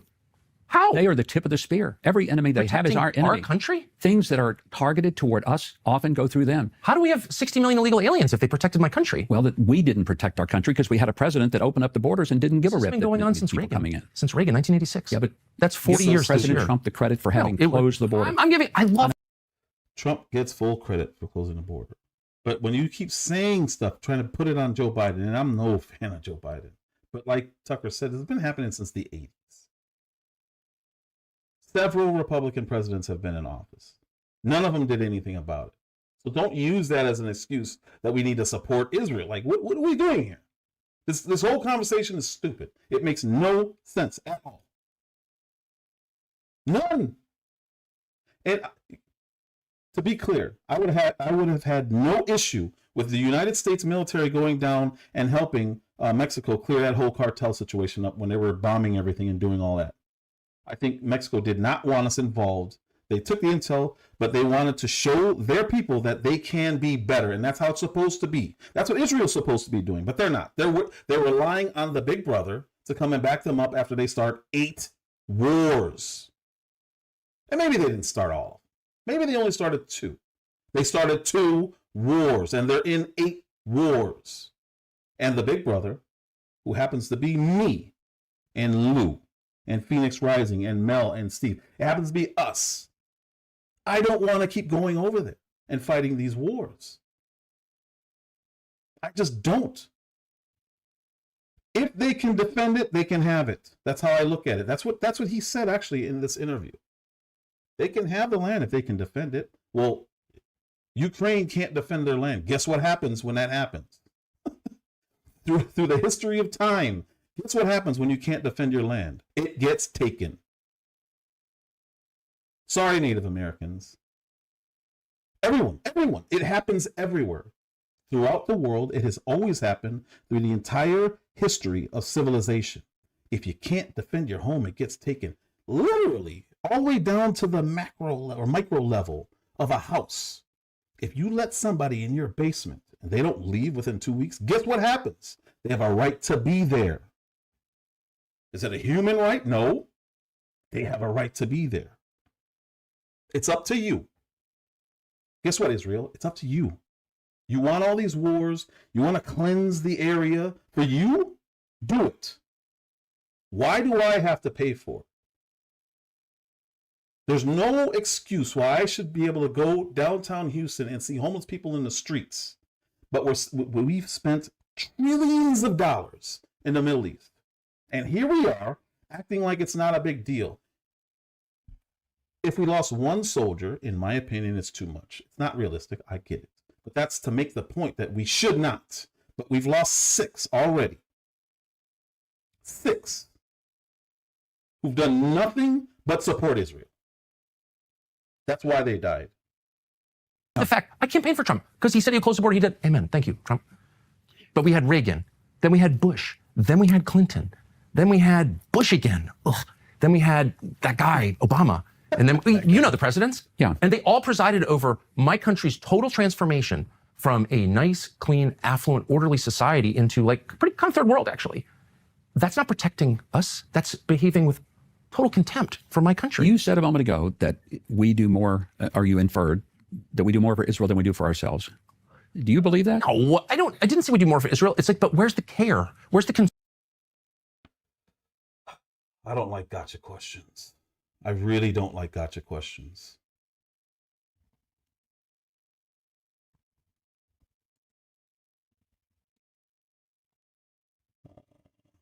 Sorry, 1 second. I wasn't planning on doing this. That question annoyed me.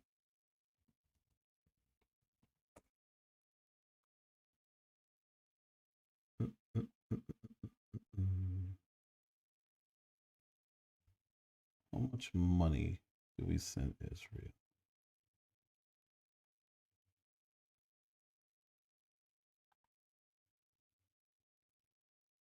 So we funded them from the 70s through the 90s with humanitarian aid to Israel. Emergency funding, U.S. has, in 2024, April, we sent them $14.3 billion. Total wartime support by 2026 is $22 billion. Transition proposal in early 2026, Netanyahu proposed a new plan to phase out military aid. That would be great over the next decade, replacing it with a strategic partnership, joint technological investment. So you guys don't have to give us money. Just help us out with tech, which is more valuable than money because that gives you the ability to blow more places up. Right now, we are under a 10-year memorandum of understanding. You guys should see. It's not important. I'm almost done it now. I should have probably pulled that up to start with. $38 billion agreement. And we send them $3.8 billion annually through 2028. This is a promise. They're going to get this money no matter what. And $3.3 billion in military grants, which goes back to military contractors, which leads from us. Like we send people over there, hey, we got these cool new weapons. You want to buy them? Yeah, sure. And it comes right back here. $500 million specifically for cooperative missile defense programs like the Iron Dome. And this is what we're doing. By the way, correct. The way that they killed 6 of our soldiers was using drones. Iran used drones to kill 6 of our soldiers. So what are we doing? You think we take care of them more? Maybe not more, but too much. More than I would like. More than where I grew up in the south side of Chicago. For sure. 100%. Where's the holy smokes? There are drug cartels in your neighborhood? You're telling me about the border with Lebanon and like Hezbollah, whatever you call it, in some Latin American country? I don't care. There are drug cartels in my neighborhood. I know people who've died of fentanyl ODs. Where'd the fentanyl come from? Probably from China. From Mexico. From China through Mexico. The precursor chemicals, they say, come from China. I get it. And who's in that axis with China? Iran. Larry Fink is in that axis with... No, actually, the heads of our biggest corporations are in that axis with China. I don't care about Iran at all. I care about America. And if blowing up Iran makes my country richer and safer, I'm for it. And if it doesn't, I'm totally opposed. It's that simple. I think most Americans feel that way now. How many journalists has Israel killed in Gaza? I don't know. Over 200. That seems like now, are they real journalists? Because a lot of those people that were supposedly journalists were actually Hamas fighters that are documented Hamas fighters. So that's why. Every time you pull out a statistic that makes Israel look bad, people like Mike Huckabee do this. Are they all really journalists? Okay, well, so what if it was 5? Is that too many for you? Because if 5 journalists were killed in Chicago, in the south side of Chicago, you know what would happen? Do you understand how bad that is? So if the number's 200, and you want to say half of those are just those are soldiers, they were pretending to be. Okay, so let's say 100. What number is too many for you? To hear that Israel killed all these journalists from all different countries, by the way, and he says, well, not all of them. How many is too many? Do you like, journalists are supposed to be untouchable. They're supposed to be allowed, like literally, even the Taliban, even though they did kill 1 journalist, but maybe more. But even they will let international journalists interview them so they can give their story out so that people know what's going on. They're not supposed to be 200. Okay, 50? Mike Huckabee, you think it's 50? And the other 150 are Hamas terrorists pretending to be journalists so they can use those statistics for propaganda? He so quickly ignored the fact that it was 200. Again, even if it's not 200, he like missed the point just so he can defend them. That's all he does. I don't know. Over 200. That seems like now, are they real journalists? Because a lot of those people that were supposedly journalists were actually Hamas fighters that are documented Hamas fighters. So that's why I ask you, how many are actual journalists? You know, I don't know, but a lot of them were. I mean, they worked for big news organizations and they had press written on their chest. Yeah, some of them had UNRWA cars and they were also working for Hamas. So do you think that over 200 journalists killed in Gaza are all fake journalists who deserve to be killed? I have no idea how many the total number is. I don't have their credentials, but I know that there were quite a few that were actually Hamas fighters that protected Hamas. Okay, so what about the ones who were legitimately killed? Like, can you address what he asked you instead of try to say, well, I don't know about that. I don't trust the numbers. Uncle Chester, he touched a kid. Are you sure? Well, you say, oh, he touched 5 kids. Okay. Are you sure all 5 of them? Dude, address the question. Why are you doing that? 1 is bad. But when you get into the hundreds and you want to diminish that and say it's 25, it's still bad. And you never get to address a claim with these people because this is what they do. They completely shift the conversation. I don't know if I trust those numbers. Okay, you give me a number. How many is okay? Because this is just over that since October 7th. Was it 24 or 23? Whenever that started. 200 journalists have died. So again, you tell me how many is too many and we'll go with that number and let's talk about that. Because they won't let journalists in there. That right there is a sign of something wrong, something really wrong. Well, we're doing it for their safety. And you have journalists saying, I've been to every war since Vietnam. Like, what do you mean for my safety? I want to go. Nah, we'll escort you with the IDF.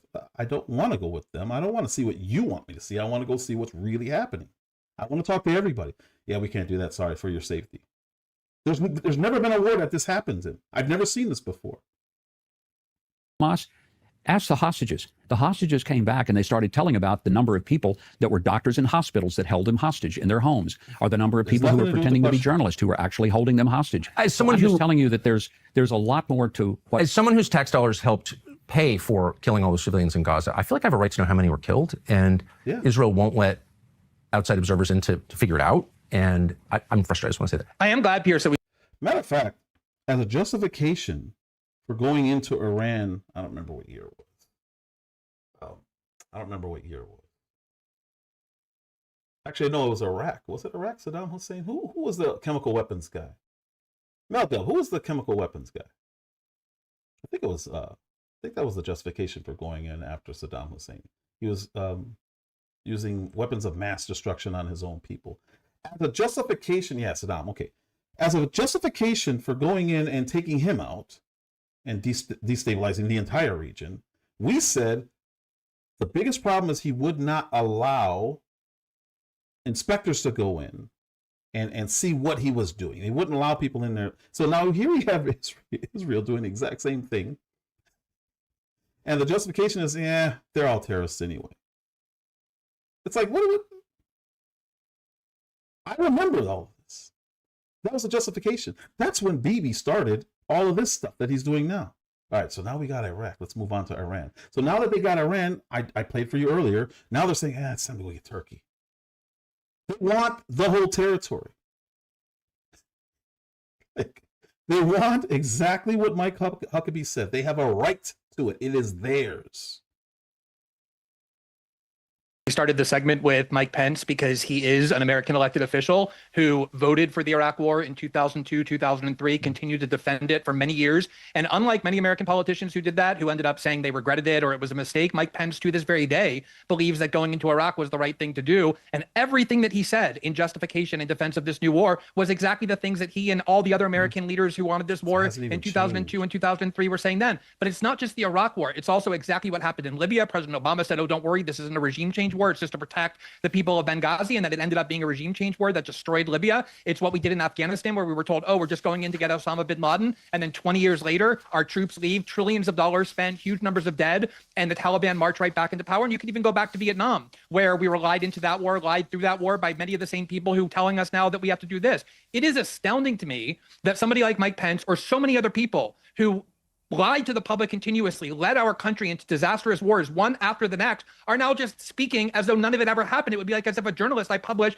8 or 9 different fraudulent stories with fake quotes and fake sources, and then the next day I woke up and said, I know I did those things in the past, but I think I should still have credibility for you to listen to my reporting today, even though I did all of that. The other point I want to make is, I want to ask Jonathan, because honestly, it is very, very difficult, I have to confess, not just for me, but for the world, as the polls show, to listen to an Israeli official in an Israeli accent give lectures on the need to have compassion for civilians after everything we just watched Israel do, vaporizing tens of thousands of people in Gaza, all throughout the Middle East, attacking countries. Can I just make one quick point about the moral aspect that we raised?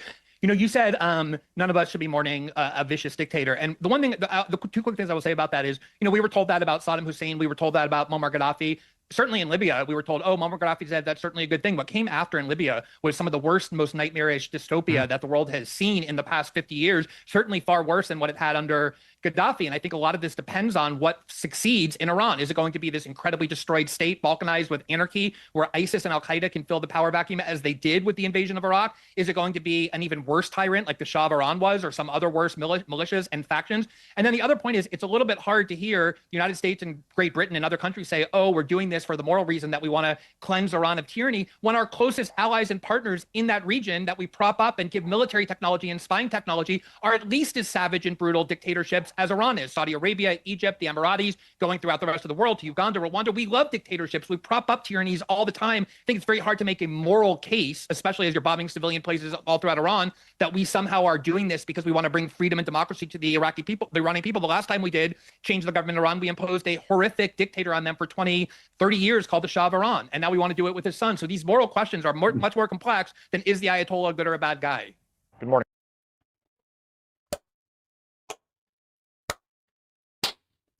There is no moral case to be made. There just isn't. There isn't. That little rant by Glenn Greenwald should be, I might clip it up and just post that alone. Because everything he said there was 100% facts. We cannot use this regime change nonsense. What's really weird is we go steal the president from Venezuela. Now listen, I don't care about Maduro. I do care about the people. I have 2 Venezuelan employees. I understand what they're going through. They've talked to me. One of them showed me her home, beautiful home on a beach in Venezuela, worth nothing. She doesn't even go back. Now she has opportunity. But what's coming behind him? What's coming behind Maduro? Same thing with Iran now. It seems to me that Trump is saying, we're not doing regime change. We just went over there, caused destruction, blew up everything, killed, what's his face? I don't even remember his name. The Ayatollah. They killed him. So now you guys figure it out. Like, wait a minute. What are we doing? Yeah, Assad in Syria. And there's no moral case to be made. There's too much gray area. There's no black and white anymore. It's gone. That's been gone a long time. I don't even know if it ever existed, to be honest with you, because I don't trust the CIA and the Department of Defense or Department of War was being 100% honest on all of these things. I think there's different motives. So it's weird to hear people try to make the moral case. Well, they did Iran. They're killing their own people. So your answer is to go kill their people? There is no moral case to be made. Since when have we cared ever about Iranian people? Until it became something that we could use to manipulate people into saying, oh my gosh, are they really doing that? That's the exact same strategy we use with Saddam Hussein. He's using chemical weapons on his own people. We didn't care about them before that. But as soon as it's time to go in and do something and take something from them, we want to take something from them. We're going to do it in the name of good and saving their people from him. Now, we may be saving the people from him, that's fine, but who comes in afterward? That's the real moral conversation, because if it gets worse, did you really do that for the people? Because you just left them after that. I watched as those planes took off in Afghanistan and people falling off the plane. They're literally trying to climb into the wheels as this thing's a couple 100 feet in the air, falling to their deaths. Was it for the people? I don't believe that. No one can convince me of that. No one. Margaret. The president of the United States warned the American public that there could be casualties, American casualties. Does that mean the U.S. is putting boots on the ground? No, Margaret. The president has been clear that what we should expect to see is an extended air and naval campaign that's designed not only to continue to set back Iran's nuclear ambitions, but most importantly, to destroy its vast missile arsenal. Many more missiles than the United States and Israel have air defenses combined, as well as the... What did we do last year then when you guys said we obliterated it? We obliterated this program. How did they build it in less than a year? This was June or July of last year. I think June of last year. We're only in March. The following March. They built it up so now they still have more capabilities or more missile sites than we do? Do you really think anybody's going to believe this? Do you think Any person who knows anything about politics, I understand people who don't follow it. Cool. They're to them, it's like, oh, well, we got to stop them. Okay, I get that. And that's a lot of people. So I don't want to dismiss that. What I'm saying is anyone who followed what happened last year and who knew about what happened last year, any of them, how can we sit here with a clean conscience and say that not only did they regain the capabilities, but now they have more capabilities than we do? That's what he just said. Maybe I misheard him. Let's see. I don't know. I could have misheard him. No, Margaret, the president has been clear that what we should expect to see is an extended air and naval campaign that's designed not only to continue to set back Iran's nuclear ambitions, but most importantly, to destroy its vast missile arsenal. Many more missiles than the United States and Israel have air defenses combined, as well as... How did they do that? From June of last year, June 24th?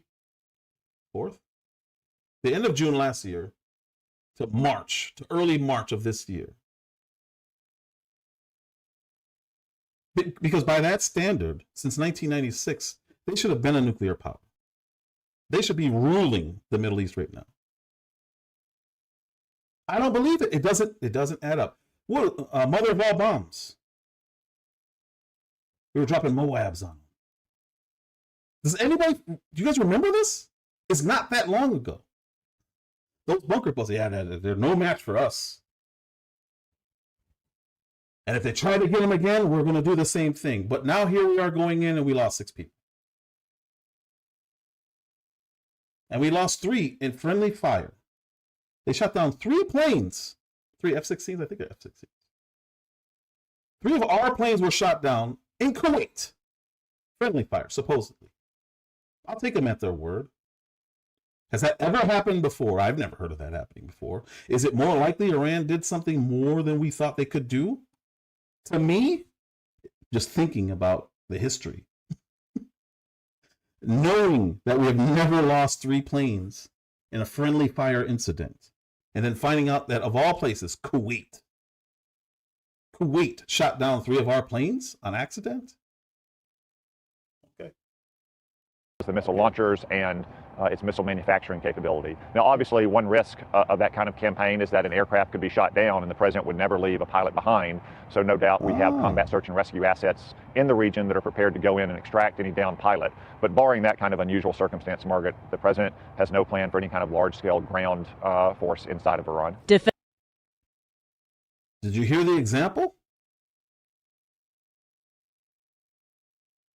Now, if one of our planes got shot down and we have men behind enemy lines, then we may have to send people in.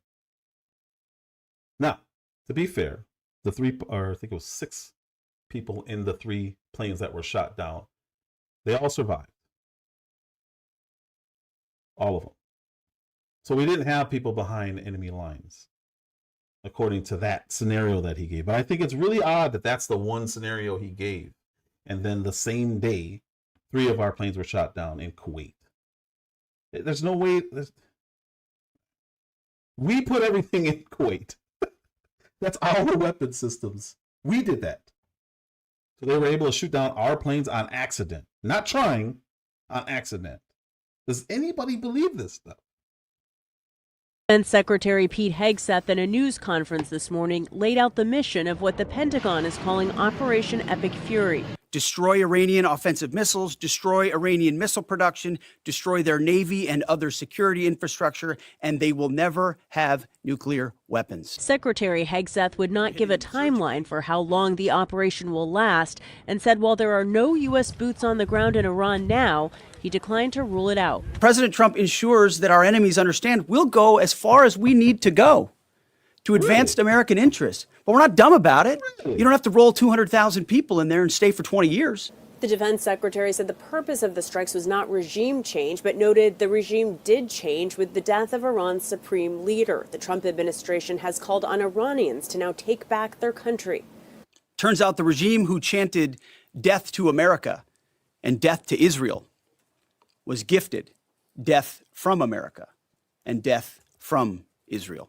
Iran is striking. I really like Pete Hegseth. That kind of speech does not work anymore. That's That's a 90s speech. That would have worked back then. That's not a speech you give in 2026. We're done with that. The Iranian army has over 500,000 soldiers. Sounds like nothing, but if you're looking at Iran, all of those borders, including the beaches, including those beaches, all right there, if you look at the Arabian Sea, there are mountains surrounding that country. It is like a valley. Literally. You can't just go in there. You can't. So what does that mean? That means at some point, if this is a real war, which hopefully it's not, but if we have to send people in there, it's going to be a problem. Because even after you get on land, on those huge coasts, you still have to go through and over mountains to get into the country. We haven't fought a war like this. We had problems with the Afghan mountain. What do you think it's going to happen when it's completely surrounded? What do you think is going to happen? Striking back, launching drones and missiles at allies that host American military bases in the region. Well, isn't it interesting how close Kuwait is? Let me go back to it. Oh, let's go back. Did I go too far? Let's see. So it was Kuwait that did this. Their navy and other security infrastructure, and they will never have nuclear weapons. Secretary Hegseth would not give a timeline for how long the operation will last and said while there are no U.S. boots on the ground in Iran now, he declined to rule it out. President Trump ensures that our enemies understand we'll go as far as we need to go to advance American interests. But we're not dumb about it. You don't have to roll 200,000 people in there and stay for 20 years. The defense secretary said the purpose of the strikes was not regime change, but noted the regime did change with the death of Iran's supreme leader. The Trump administration has called on Iranians to now take back their country. Turns out the regime who chanted death to America and death to Israel was gifted death from America and death from Israel. Iran is striking back, launching drones and missiles. Look at Kuwait. So it wasn't Iran who shot our planes down. It was Kuwaitis on accident. They weren't even trying, and they were able to shoot our planes down. Does that story make sense to you? Does that story make sense to anybody? Okay. At allies that host American military bases in the region. While the U.S. has intercepted most of the incoming, the Pentagon said 4 U.S. service members have been killed. We expect to take additional losses, and as always, we will work to minimize U.S. losses. But as the Secretary said, this is major combat operations. The Pentagon also confirmed that 3 Air Force F-15 jets were shot down by friendly fire in Kuwait. All 6 crew members safely ejected. For the first time, we are seeing the fake. Let me look this up. I'm sorry. I apologize.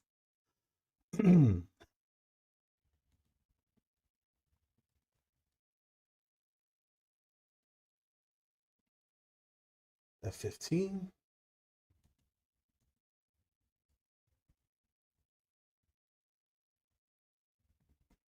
Sorry.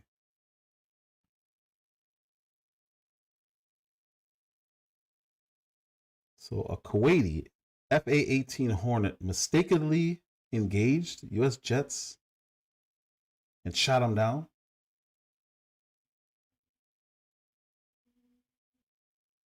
Find that very, very difficult to believe that that's an accident.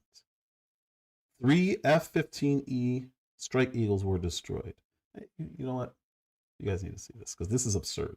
In my opinion, impossible. How do you shoot down 3 planes on accident? Now, if they were defense systems, like you guys see those ones that are on the ground and they're shooting up and they're anti-aircraft, okay, possibly. But an actual dogfight? Is that what we're claiming here? This is what we're claiming here. based on reports from March this year, this just happened a few days ago. 2 days ago? 1 day? Yesterday? 2 days ago. 3 F-15 Strike Eagles were shot down in a single friendly fire incident over Kuwait. Like, explain this. One Kuwaiti FA-18 Hornet shot down 3 planes on accident? Exactly how does this happen? One, because it says a Kuwaiti. It doesn't say Kuwaiti FA-18 Hornets. There's nothing plural about this. The cause, a Kuwait FA-18 Hornet mistakenly engaged the jets and shot down 3. Again, I told you guys this earlier. All 6 of them lived. There was 2 per jet. Do you know how much an F-15 costs?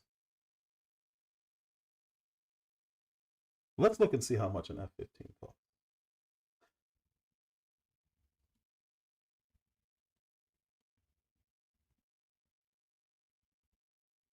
Because this is absolutely insane.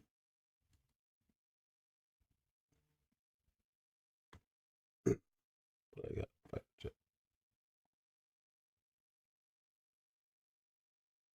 Okay, so $90 million times 3 was shot down yesterday or the day before yesterday by one Kuwaiti fighter pilot. And I'm supposed to believe this.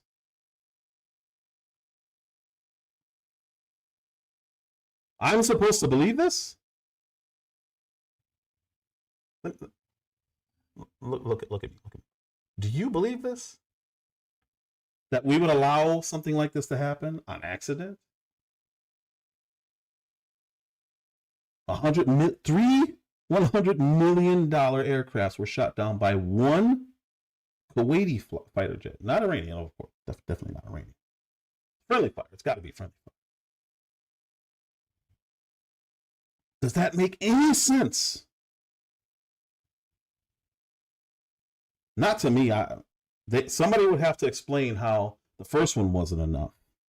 Then the second one wasn't enough. And then the third one, well, oops. Who's flying our planes?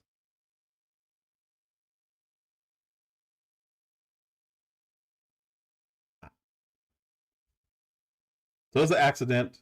Apparently, he fired and blew up $300 or so million worth of American equipment with our soldiers in it.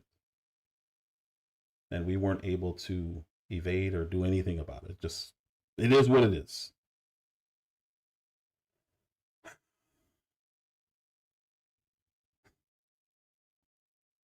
Names of 4 of the 6 American service members killed in an Iranian drone attack on Kuwait Sunday.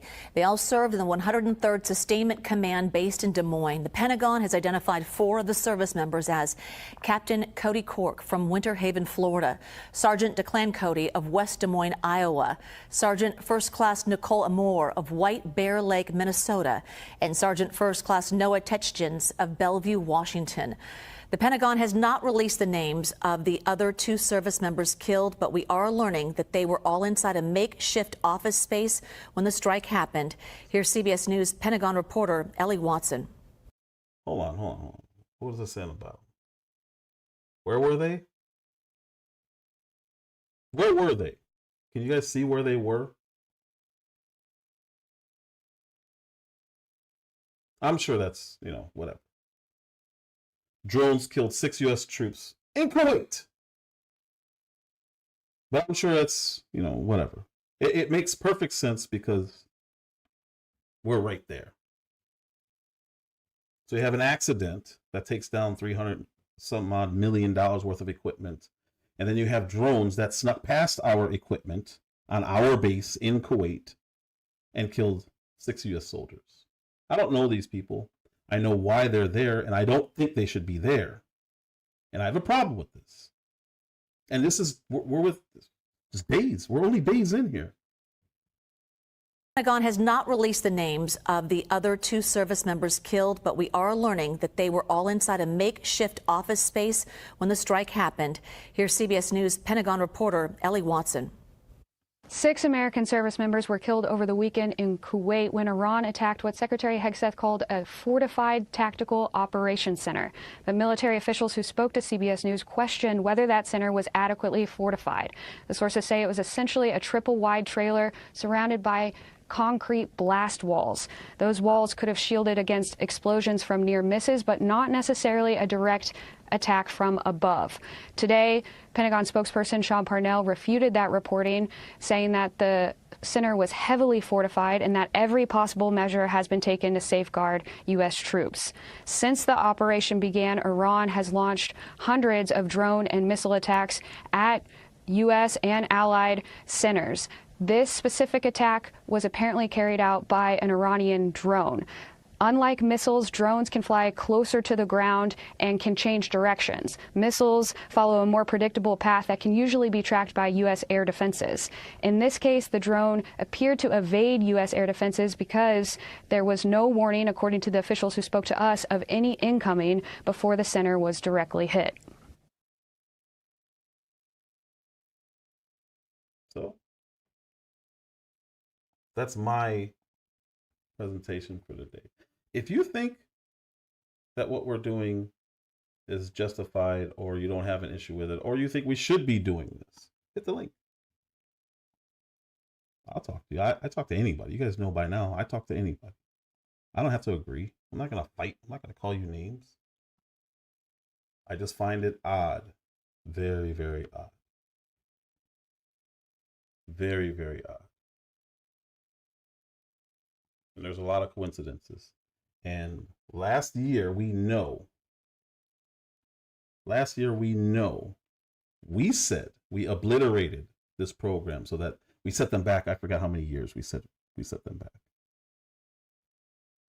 And if that's true, how did they not only regain what they had, but multiply it to the point that we can't defend against it?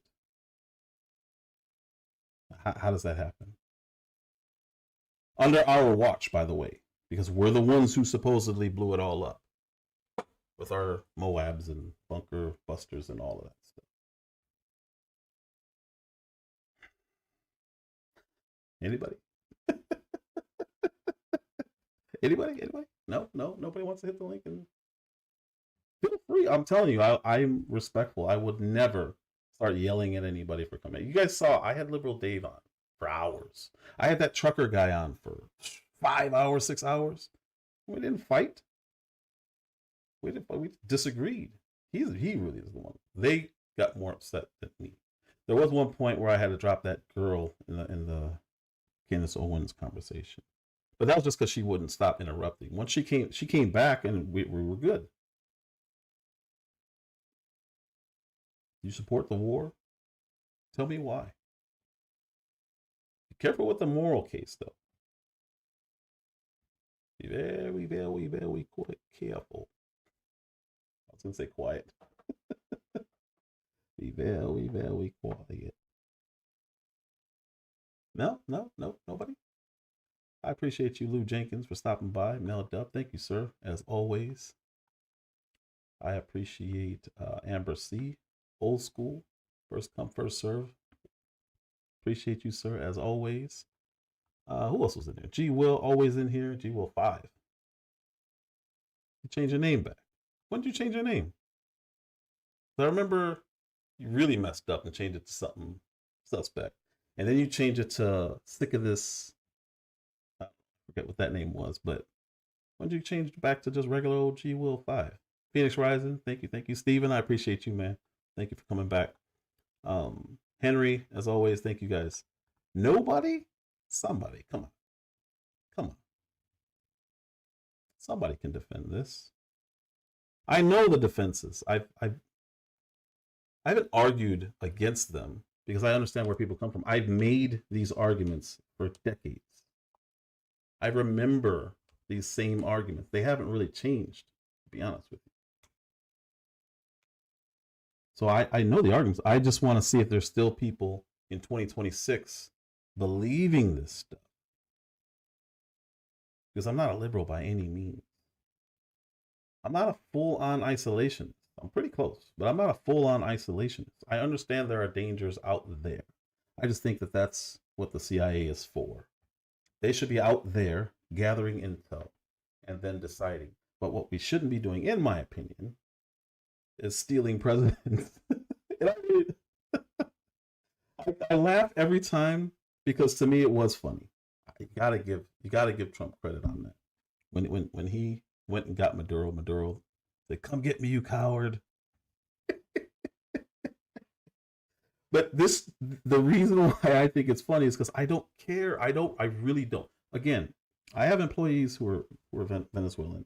The one really hurts my heart because she was genuinely hurt when she could not go back home. Now there's a chance for her to go back home. You know what I mean? So I get it. On a human level, I absolutely get it. But in my house, I have to take care of my house. I cannot go across the city and take care of somebody else's house when I'm behind on all my bills. Can't pay my rent. Everything is behind. And I'm going over to another country or to another neighborhood and not only helping people, but then making a moral case for doing it while I got family at home that I'm supposed to be taking care of. Because morally, I'm not doing a service for my home. I'm just not. I need to take care of that first. And I'm not a complete isolationist. I understand threats. I fully understand, especially in South America, which is, again, I would have had no issue with us helping out, getting those what is his name? I forgot his name. El Mencho or whatever his name. Getting all that together, but they didn't need us. They didn't want it. That's perfect. That's ideally, that's what every country should be aiming for. No. Thank you for the intel. We got this. Why is Mexico doing that, but Israel can't do that? Of all places, Mexico could not be more corrupt. Well, I guess now they could be. But for how long have we been saying Mexico needs to take care of their own stuff? It's been forever, my whole life. It's been corrupt. It was so cool to watch them say, no, we got this. And within days, cleaned it all up. Would I go there now still? No. I need to see years of stability before I go back to Mexico. But I am proud that they handle it on their own and did not need our military to take care of it. Because what that sends as a message to the other cartels and to their own people is that we can't protect you without these people. And unfortunately, almost every other country does this. They rely on us. And I don't like that. I don't like that at all. I really don't like that. But Mexico, I'm proud of. Israel, just disappointed. So disappointed. But it looks like that's it. No cases to be made. I appreciate you guys. Next time I go live, we can hit the link and talk about the same thing. I don't care. I don't care if you interrupt my live to talk about a topic that I've spoken about. I don't want you interrupting the live to talk about something else. But I just did a whole live stream on this. I have no issue with this. We can talk about it next time. Remember this. Set an alert in your phone. So when I get a notification, you get a notification. And then I know I'm going to go up there and check. Bo speaks about this because this is ridiculous. I can't believe he said it. We have to defend it. We just have to.